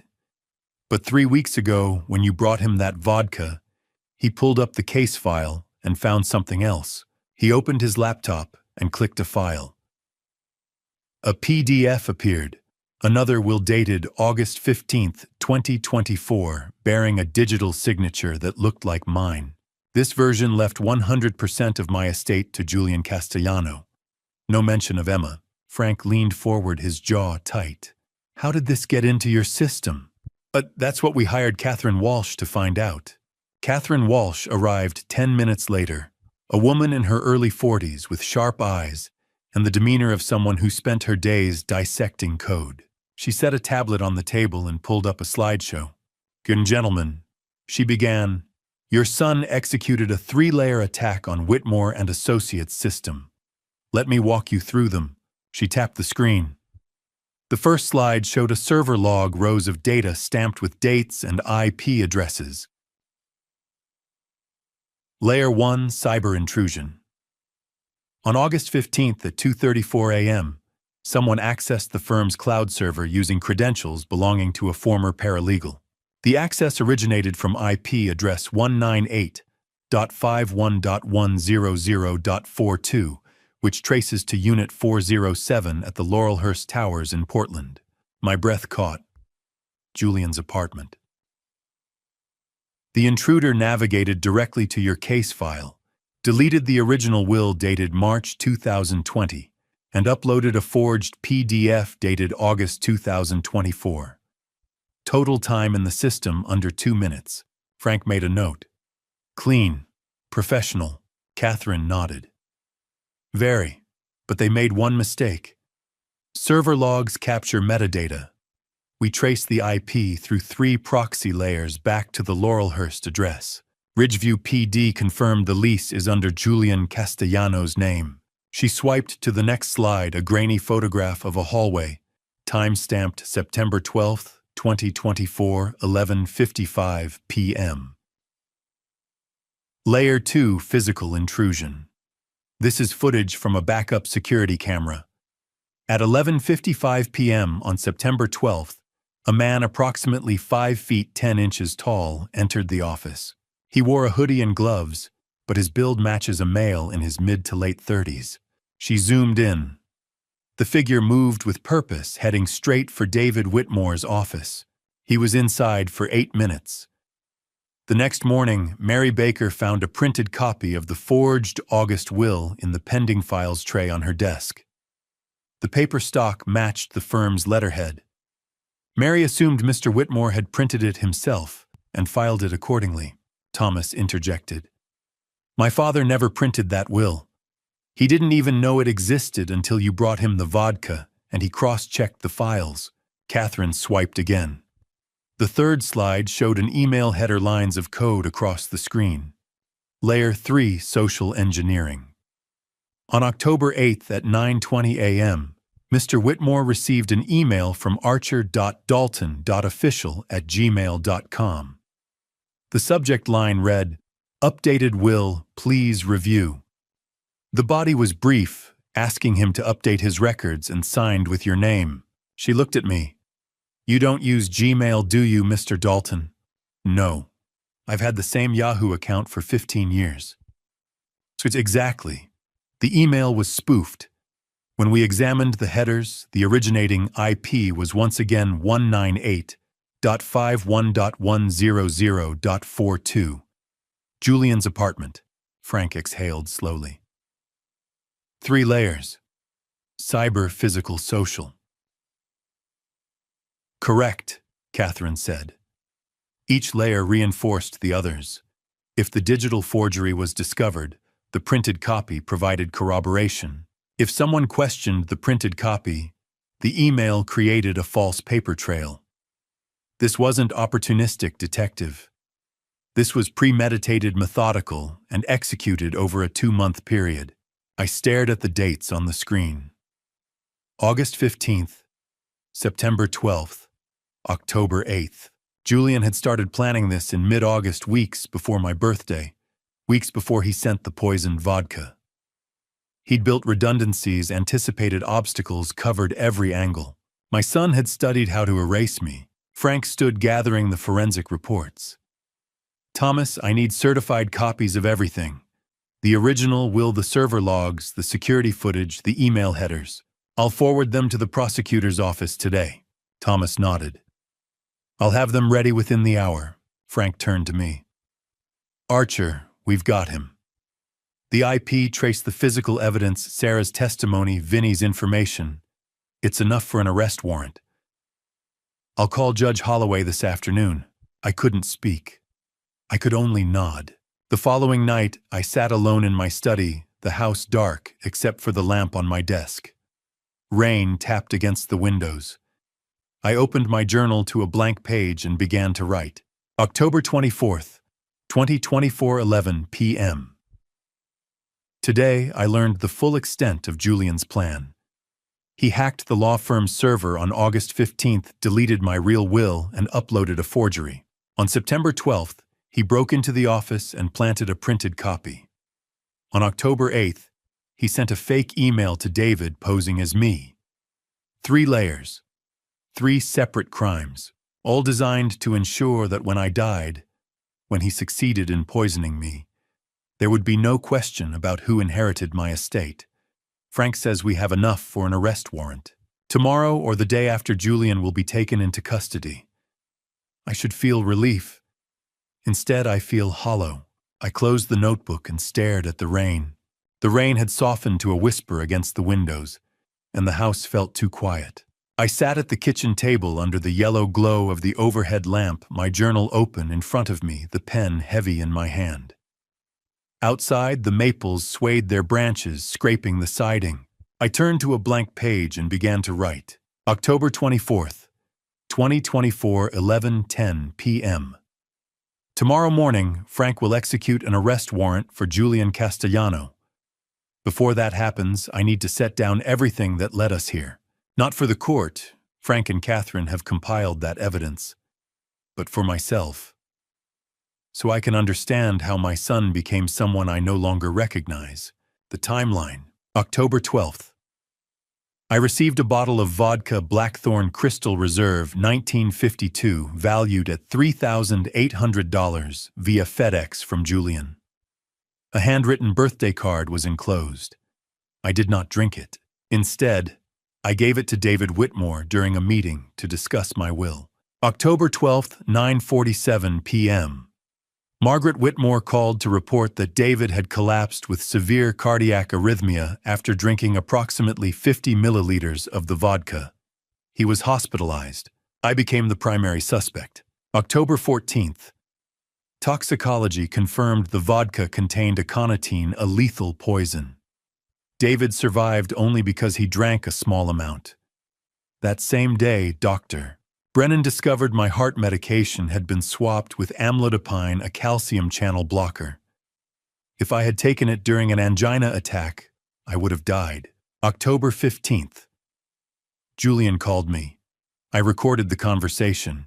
He asked if I had drunk the vodka, then asked which friend had received it. His tone revealed he knew David had consumed it. October 16th. I discovered a broken thread trap and a rotated dummy camera indicating an intruder had bypassed my alarm overnight. Forensic analysis matched Julian's handwriting. I was cleared as a suspect. IT forensics revealed Julian had hacked Whitmore and Associates' server in August to alter my will. October 17th. I received an unmarked envelope containing a photograph of my house, time-stamped 11:47 p.m. on October 16th. That morning, I suffered a severe angina attack and nearly took the fake medication. Dr. Brennan arrived with verified nitroglycerin and saved my life. October 18th, 2:34 a.m. Vincent Russo, an associate of the Benedetti crime family, broke into my home. He informed me that Julian owed $300,000 in gambling debts and had used my $500,000 life insurance policy as collateral. Julian had planned my death to collect the payout. October 20th. My granddaughter Emma called. She disclosed that Julian had told her we're going to be rich soon, and that he frequently spoke with someone named Vinny. She mentioned overhearing Julian discuss my name and the word insurance. October 21st. I met with Sarah Castellano. She confirmed that Julian owed gambling debts and that Vinny had been following their family for 6 months. She stated that Julian had threatened to abandon her and Emma if she spoke to anyone. She agreed to testify in exchange for immunity. October 23rd, Thomas Whitmore Jr. and Catherine Walsh presented evidence of Julian's 3-layer attack. Cyber intrusion, August 15th. Julian accessed the firm's server from his Portland apartment, deleted my original will, and uploaded a forged version. Physical intrusion, September 12th, Julian entered the office, printed the forged will, and planted it. Email spoofing, October 8th, Julian sent a fake email impersonating me, instructing David to update my will. Frank confirmed we have sufficient evidence for an arrest warrant. I set the pen down and flexed my fingers. My handwriting had grown unsteady toward the end, the letters slanting and compressed. I read the entry twice, then closed the journal. The facts were there. The timeline was clear. But facts alone couldn't explain the hollow ache that had settled behind my ribs. I stood and crossed to the cabinet beside the refrigerator, where Kate used to keep photo albums. My fingers found the spine of the oldest album. I pulled it out and flipped through until I found the photograph I was looking for. Julian at 8 years old, standing beside a creek with a fishing rod in his hands. His hair stuck up in all directions, still damp from the water, and his grin was gap-toothed and wide. I stood beside him, one hand on his shoulder, both of us holding up a trout we'd caught together. Kate had taken the photo on a Saturday morning in June, back when weekends meant pancakes and fishing trips and bedtime stories. Back when my son had been a boy who laughed at my jokes and asked 100 questions. I carried the photograph to the table and sat down again, setting it beside the journal. For 10 minutes, I stared at that image at the child Julian had been, trying to reconcile him with the man who had sent poisoned vodka and hacked legal documents and wagered his father's life to pay off gambling debts.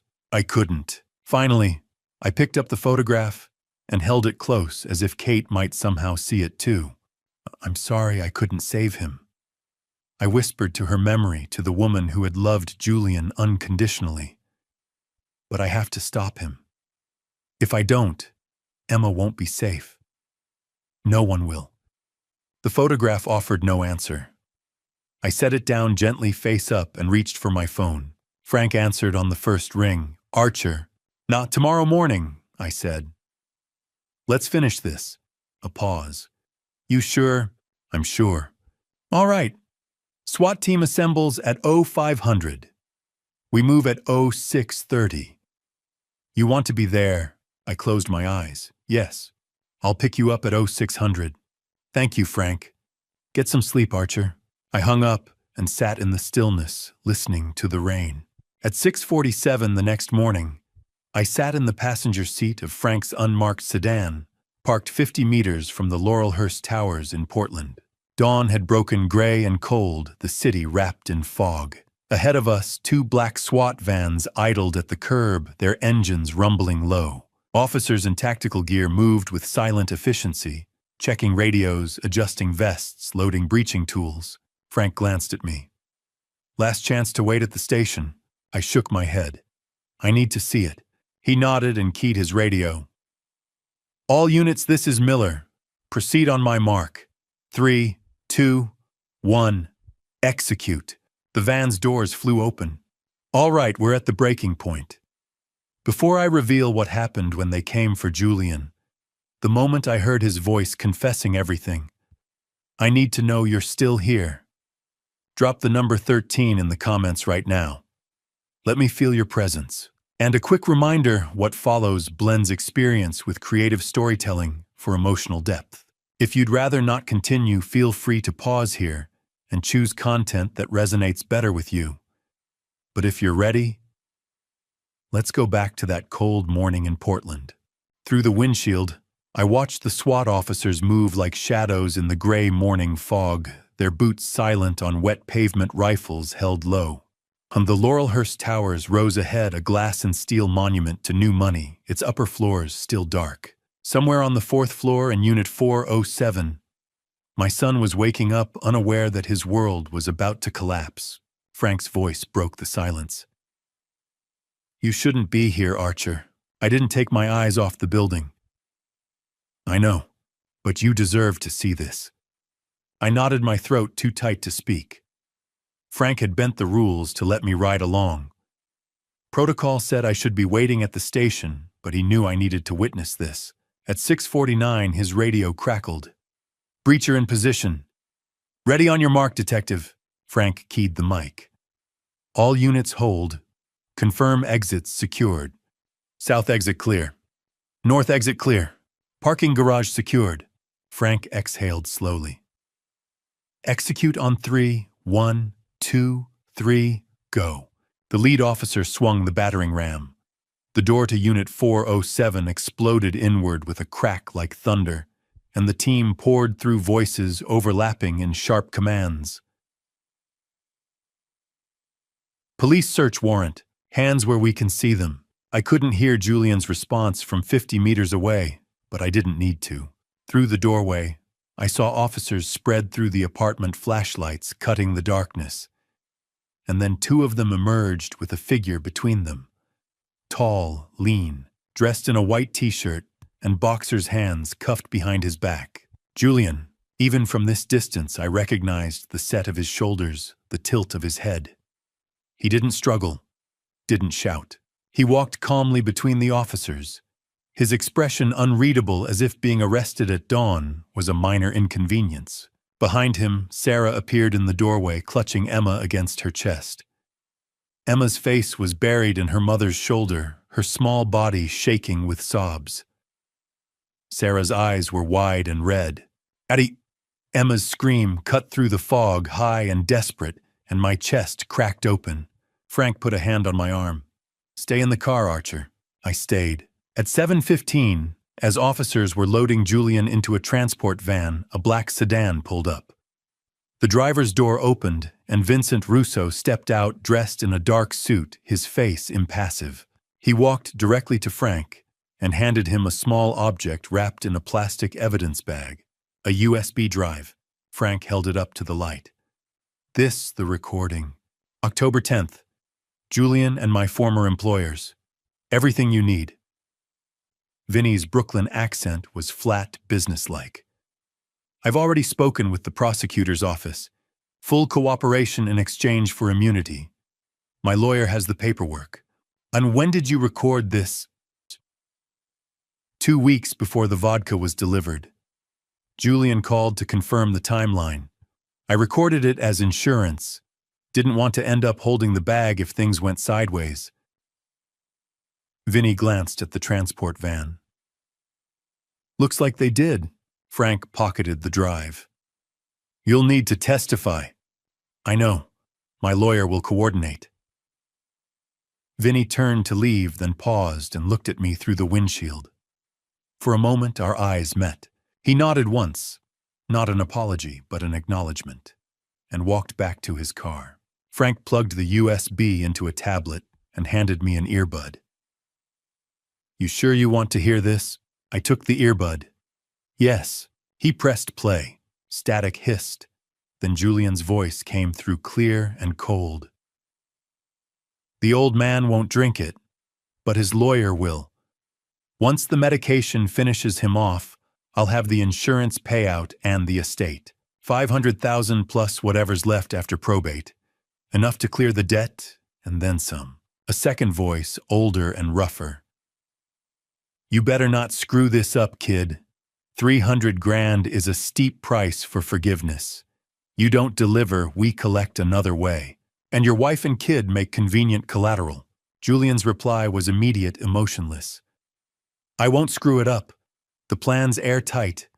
No one suspects a birthday gift from a son to his father." "Good. Call me when it's done." The line went dead. I pulled the earbud out my hands, trembling. Frank took the tablet without a word.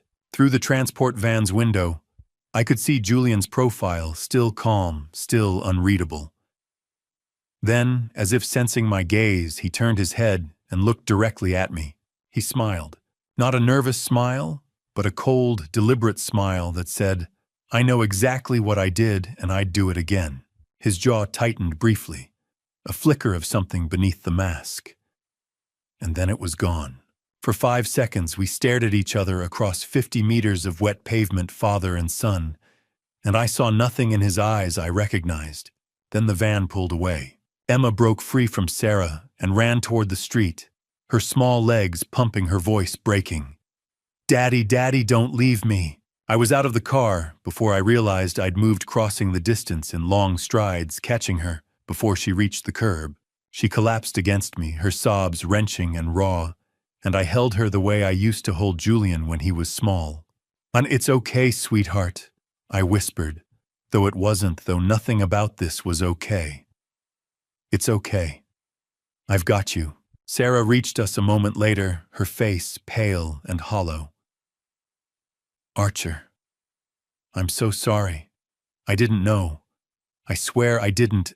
"I know," I said quietly. "Take her home. Frank will call you later about the trial." She nodded, taking Emma's hand, and led her back toward the building. At 10 o'clock that morning, I sat in a windowless interrogation room at Portland Police Headquarters, staring at the two-way mirror on the far wall. Frank stood beside me, arms crossed. The door opened. 2 officers led Julian inside, still cuffed, still calm. They seated him across the table from me and stepped back, flanking the door. Julian looked at me and smiled again. "Hello, Dad." The interrogation room was small and windowless, lit by a single fluorescent panel that hummed like a dying wasp. A metal table bolted to the floor separated us, its surface scarred with initials and crude drawings left by 1,000 suspects before my son. Julian sat across from me, his hands cuffed in front of him, resting on the table. His white t-shirt was wrinkled, his hair uncombed, but his posture was relaxed, almost casual, as if this were a coffee shop conversation rather than the prelude to a murder trial. Frank stood in the corner with a uniformed officer, arms crossed, watching us both. The air smelled like old coffee and industrial cleaner. Julian tilted his head, studying me the way you'd study a chessboard, calculating his next move. "So, what now, Dad? You going to tell me how disappointed you are?" I didn't answer immediately. I couldn't. My throat felt like it was packed with gravel, and my hands were shaking so badly I had to grip the edge of the table to keep them still. Frank stepped forward. "Archer, you don't have to do this.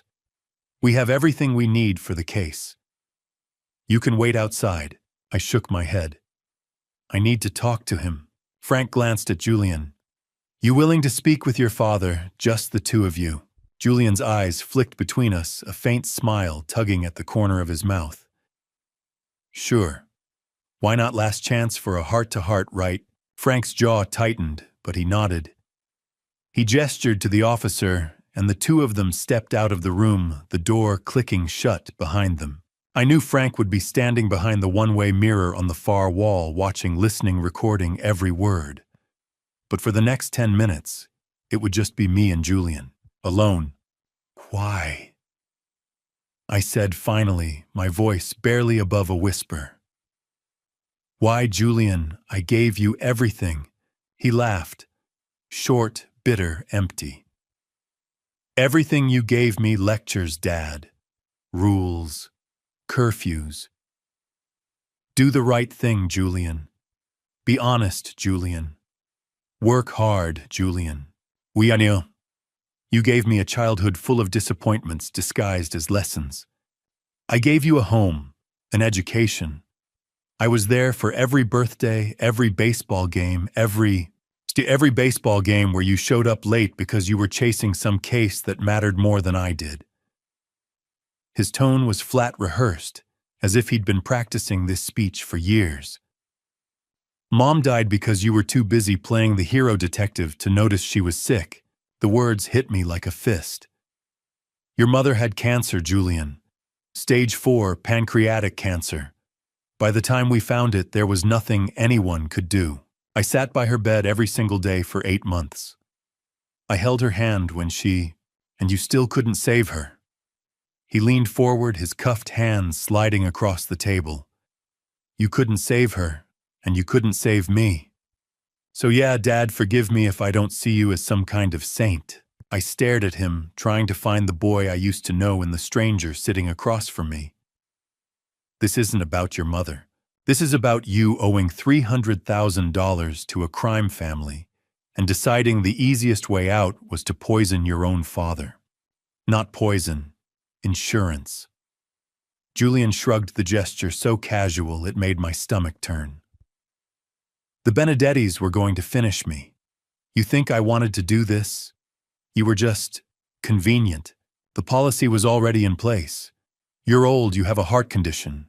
No one would have questioned it if you'd had another attack and didn't wake up. Convenient. I repeated the word slowly, tasting its ugliness. That's what I am to you, convenient. Yeah, he didn't blink. That's what you are.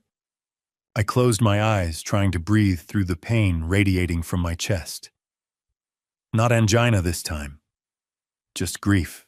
What about Emma? I asked, finally opening my eyes. What about your daughter? She's 10 years old, Julian. She watched you get arrested this morning. She screamed for you. For the first time, Julian's mask slipped.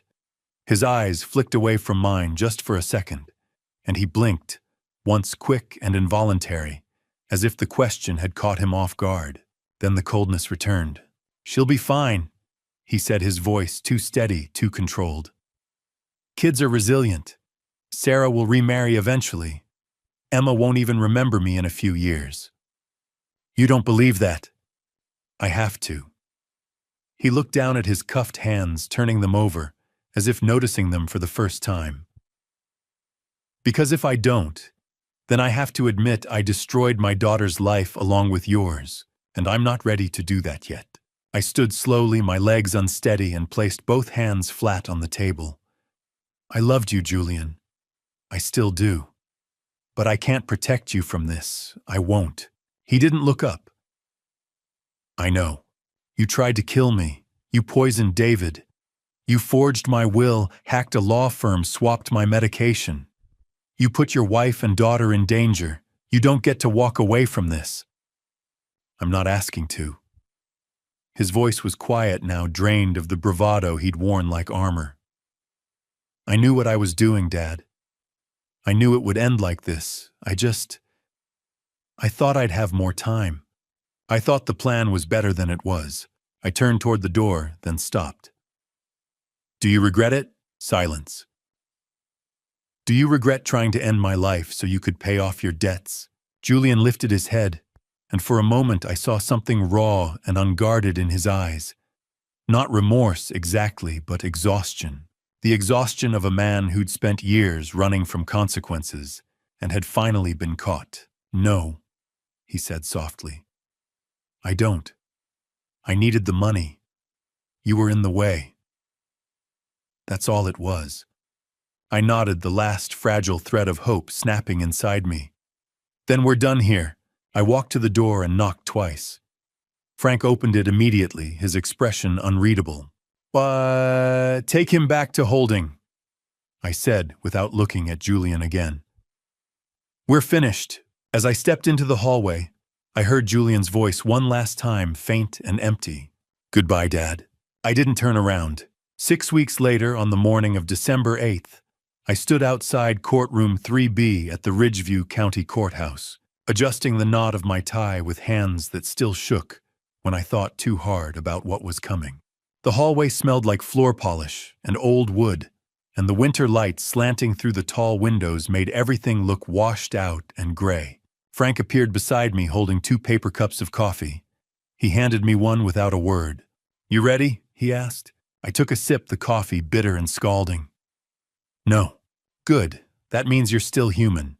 The courtroom doors opened and a bailiff gestured for us to enter. The trial was about to begin. Courtroom 3B smelled like polished wood and old anxiety, the kind of scent that seeps into walls after decades of verdicts. I sat in the third row behind the prosecution table, my hands folded to keep them from shaking. Ahead of me, Julian sat beside his attorney, Rebecca Hayes, dressed in a gray suit that made him look almost innocent. His hair was neatly combed, his posture straight, his expression blank. He didn't look at me. Judge Patricia Holloway, a woman in her early 60s with steel gray hair and sharp eyes, sat elevated at the bench. To her right, 12 jurors filled the jury box, their faces carefully neutral. The bailiff stepped forward. "All rise. The State of Oregon versus Julian Castellano." We rose. The judge gestured for us to sit.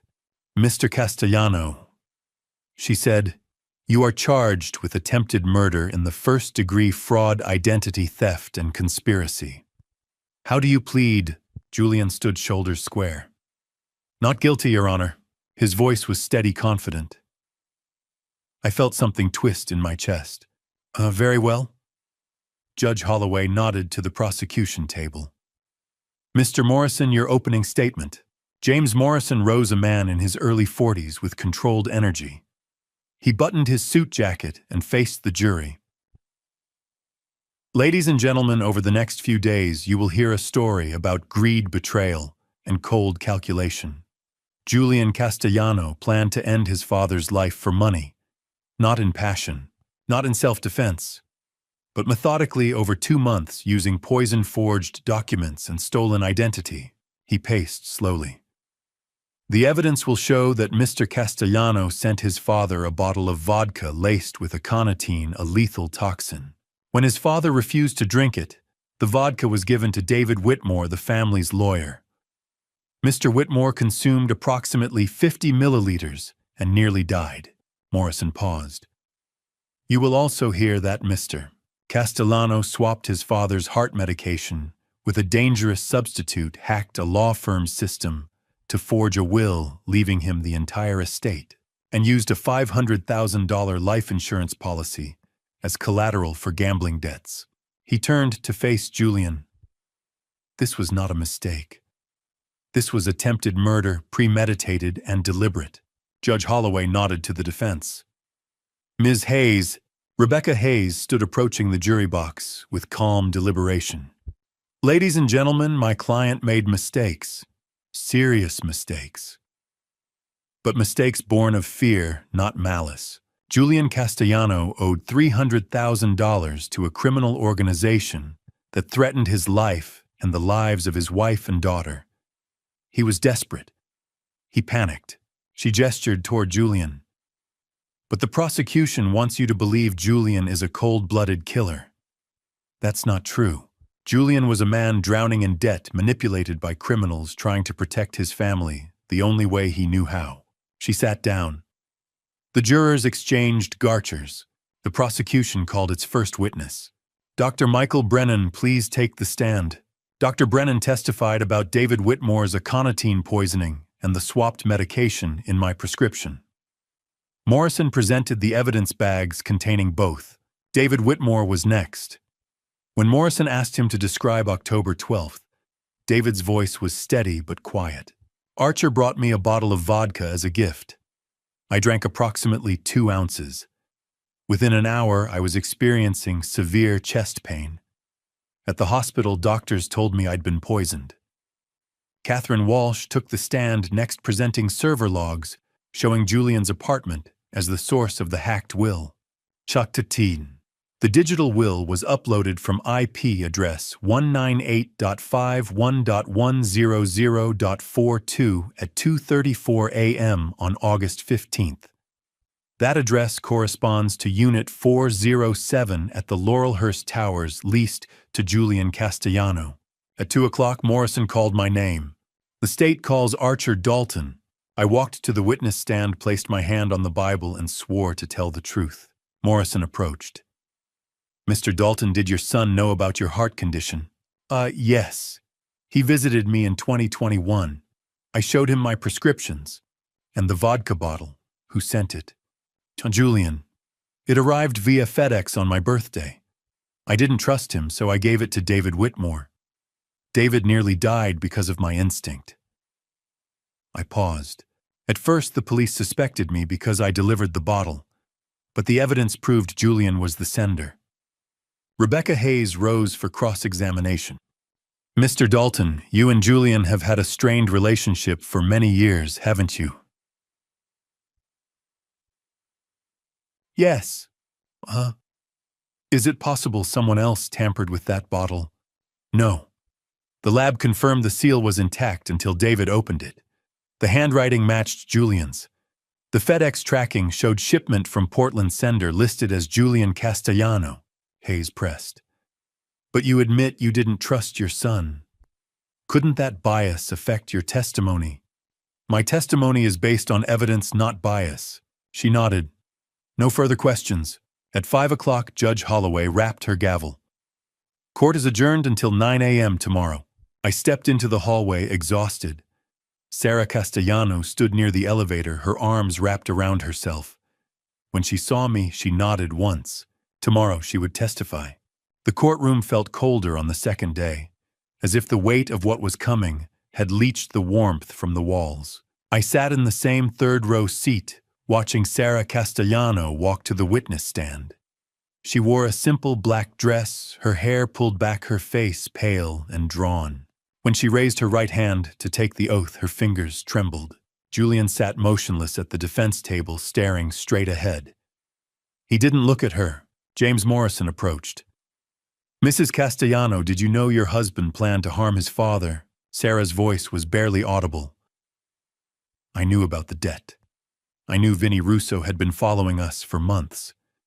But I didn't know about the vodka or the medication until Detective Miller told me. She paused, her composure cracking. Julian threatened me. He said if I told anyone, he'd take Emma and disappear. I was terrified. Oh, did you have any evidence of your husband's intentions? Yes. Sarah pulled out a printed email. Julian wrote this to a lawyer representing the Benedetti family. It's dated October 3rd. It says, once the old man is gone, I'll transfer $200,000 immediately. Morrison held up the email for the jury. Once the old man is gone, meaning Archer Dalton. Yes. Rebecca Hayes rose for cross-examination. Mrs. Castellano, you're testifying in exchange for immunity, correct? Yes. So you have every reason to shift blame onto your husband to protect yourself. Sarah's eyes flashed. I'm testifying because my daughter deserves a mother who tells the truth. Julian put all of us in danger. I won't let him do it again. Hayes nodded. No further questions. At 10:30, Vincent Russo took the stand. He looked different in a suit and tie, almost respectable, but his Brooklyn accent reminded everyone of what he was. Mr. Russo, you were employed by the Benedetti crime family to monitor Archer Dalton, correct?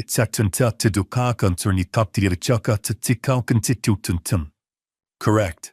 Why? Julian Castellano owed $300,000. He told my employers he'd pay it off with a life insurance policy. $500,000 payable on his father's death. My job was to make sure the old man didn't run before Julian could collect. Did Julian ever express remorse for his plan? Vinnie's expression didn't change. No. He talked about it like it was a business transaction. When I told him I was pulling out because I don't touch cops, he laughed, said his father was too proud to see it coming. Morrison held up the USB drive. You provided a recording of Julian discussing the plan. Why? Not insurance. I knew if things went sideways, I'd need proof I wasn't calling the shots. Hayes declined to cross-examine. At 2 o'clock, Morrison stood for his closing argument. But ladies and gentlemen, Julian Castellano is guilty of attempted murder in the first degree. Not manslaughter, not a crime of passion. Premeditated, calculated, attempted murder. He gestured toward the evidence table. He sent poisoned vodka. He swapped life-saving medication. He hacked a law firm to forge a will. And when his father refused to drink the vodka and gave it to David Whitmore instead, Julian didn't stop. He didn't call. He didn't warn anyone. He let Mr. Whitmore nearly die, and he let his own father become the prime suspect. Morrison's voice hardened. That is not the behavior of a desperate man. That is cruelty. The evidence is overwhelming. The verdict must be guilty. Rebecca Hayes rose. Ladies and gentlemen, my client made terrible choices, but those choices were driven by fear, not malice. Julian owed $300,000 to a criminal organization that threatened to harm his wife and daughter. He panicked. She paused. But Julian never directly harmed anyone. David Whitmore drank the vodka of his own free will. Archer Dalton never took the fake medication. No one died. This is not attempted murder. At most, this is reckless endangerment. She sat. The courtroom was silent. Judge Holloway addressed the jury. You will now retire to deliberate. A unanimous verdict is required. The jury filed out. The clock read 4:03. I waited in the hallway with Frank Miller drinking bitter coffee and watching the winter sky darken. Frank didn't try to make conversation. He just stood beside me. At 8:15, the bailiff emerged. Jury's back. We filed into the courtroom. The jury took their seats. Judge Holloway looked at the foreman. Has the jury reached a verdict? We have, Your Honor. On the charge of attempted murder in the first degree, how do you find guilty? The word hung in the air, heavy and final. On the charge of fraud, guilty. On the charge of identity theft, guilty. Not on the charge of conspiracy, guilty. Judge Holloway nodded. The defendant is found guilty on all counts. Sentencing is scheduled for December 30th. The defendant is remanded to custody. Julian stood slowly, his jaw tightening. He turned and looked at me. Not a garcher, but a deliberate 3-second stare, cold and empty. Then he turned away and let the officers lead him out. I didn't move. I couldn't.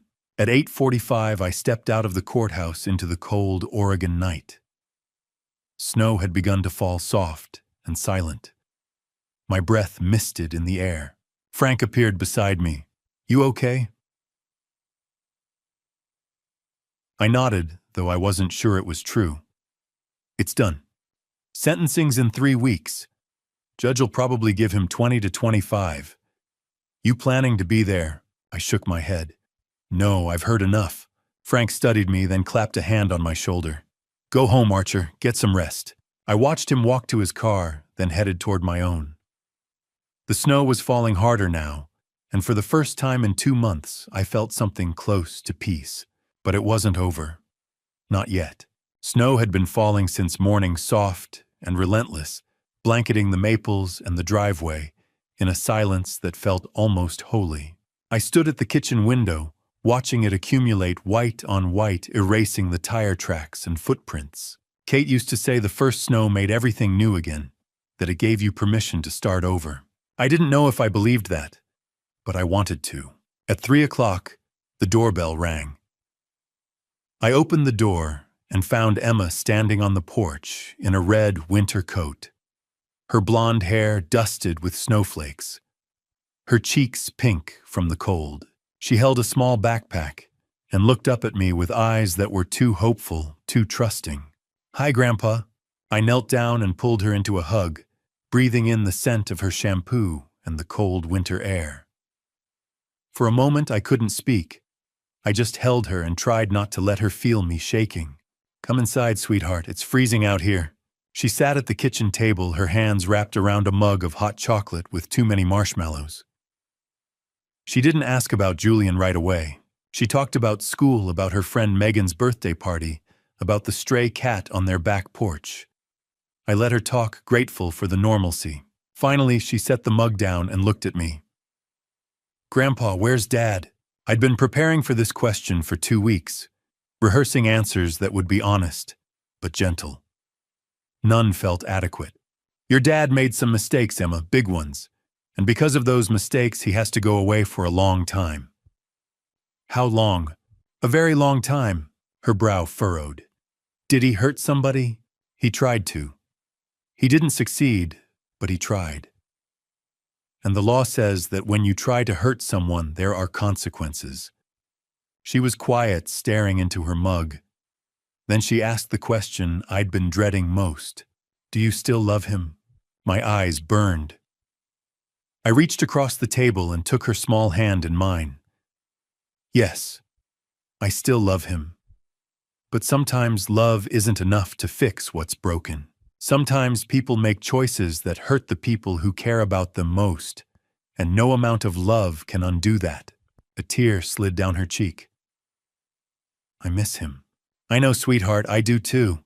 We baked cookies that afternoon, using Kate's old recipe card with the faded handwriting.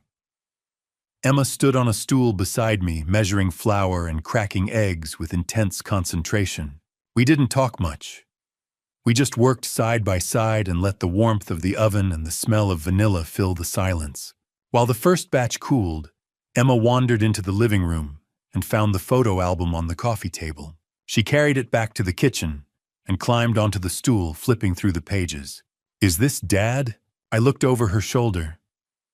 The photograph showed Julian at 8 years old, standing beside a creek with a fishing rod, his grin gap-toothed and wide. I stood beside him, one hand on his shoulder. That's him. We went fishing that day. He caught a trout almost as big as he was. Emma traced the image with one finger. He looks happy. He was.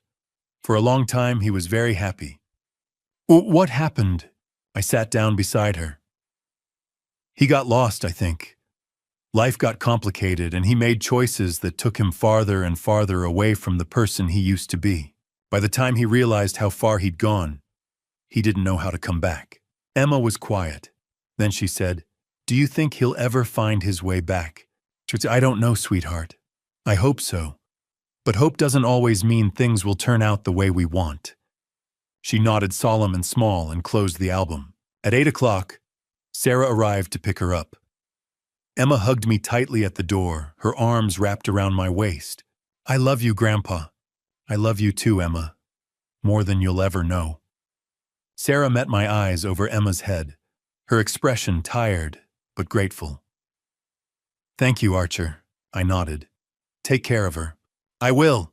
I watched them walk to the car through the falling snow, Emma's red coat, bright against the white, and didn't close the door until their taillights disappeared. I sat at the kitchen table with my journal open, the pen heavy in my hand. Outside, the snow continued to fall. Inside, the house felt emptier than it had in weeks. I began to write. December 23rd, 2024, 8:15 p.m. 1 week from today, Julian will be sentenced. Frank called this afternoon. The prosecutor is recommending 25 years with parole eligibility after 15. I won't be there. I've sat through enough courtrooms. For 48 hours after David was poisoned, I was the prime suspect. That stain doesn't wash off easily.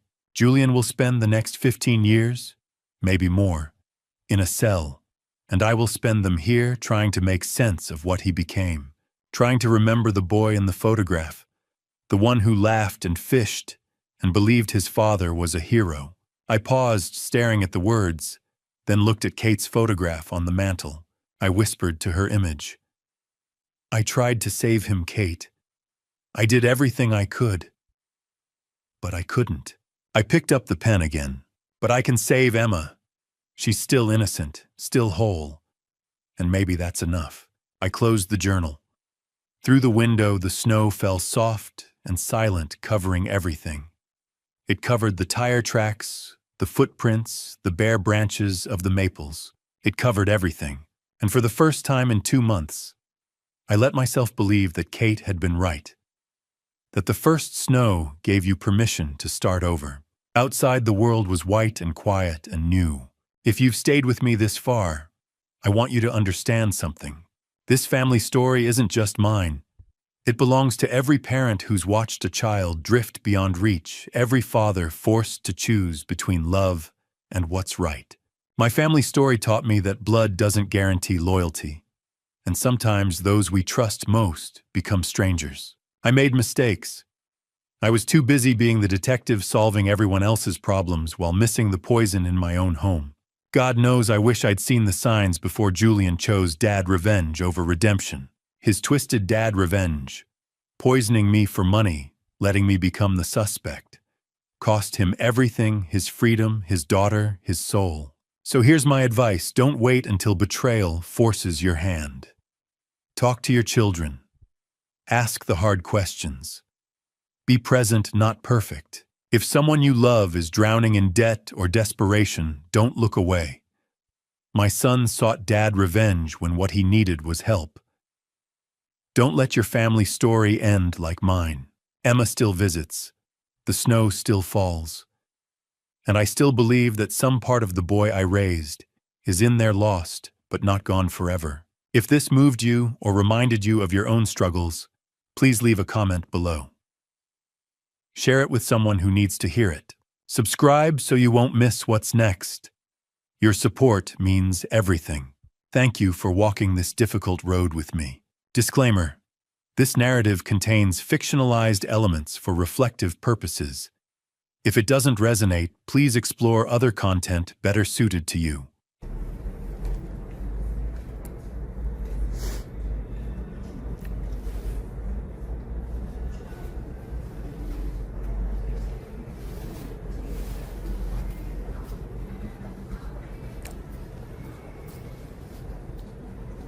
맞아요. 성실하면은 결국에는 그 노력은 배신하지 않는다 그렇게 얘기하잖아요.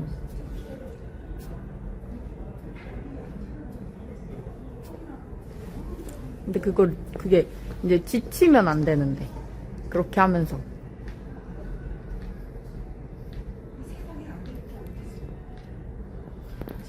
아라 언니 어서 오세요. 네, 잘 잤어요.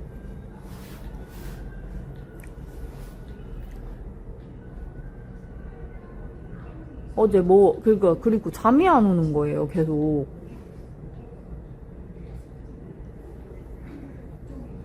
그러니까 감성이 있는 것 같아요. 그게. 감성이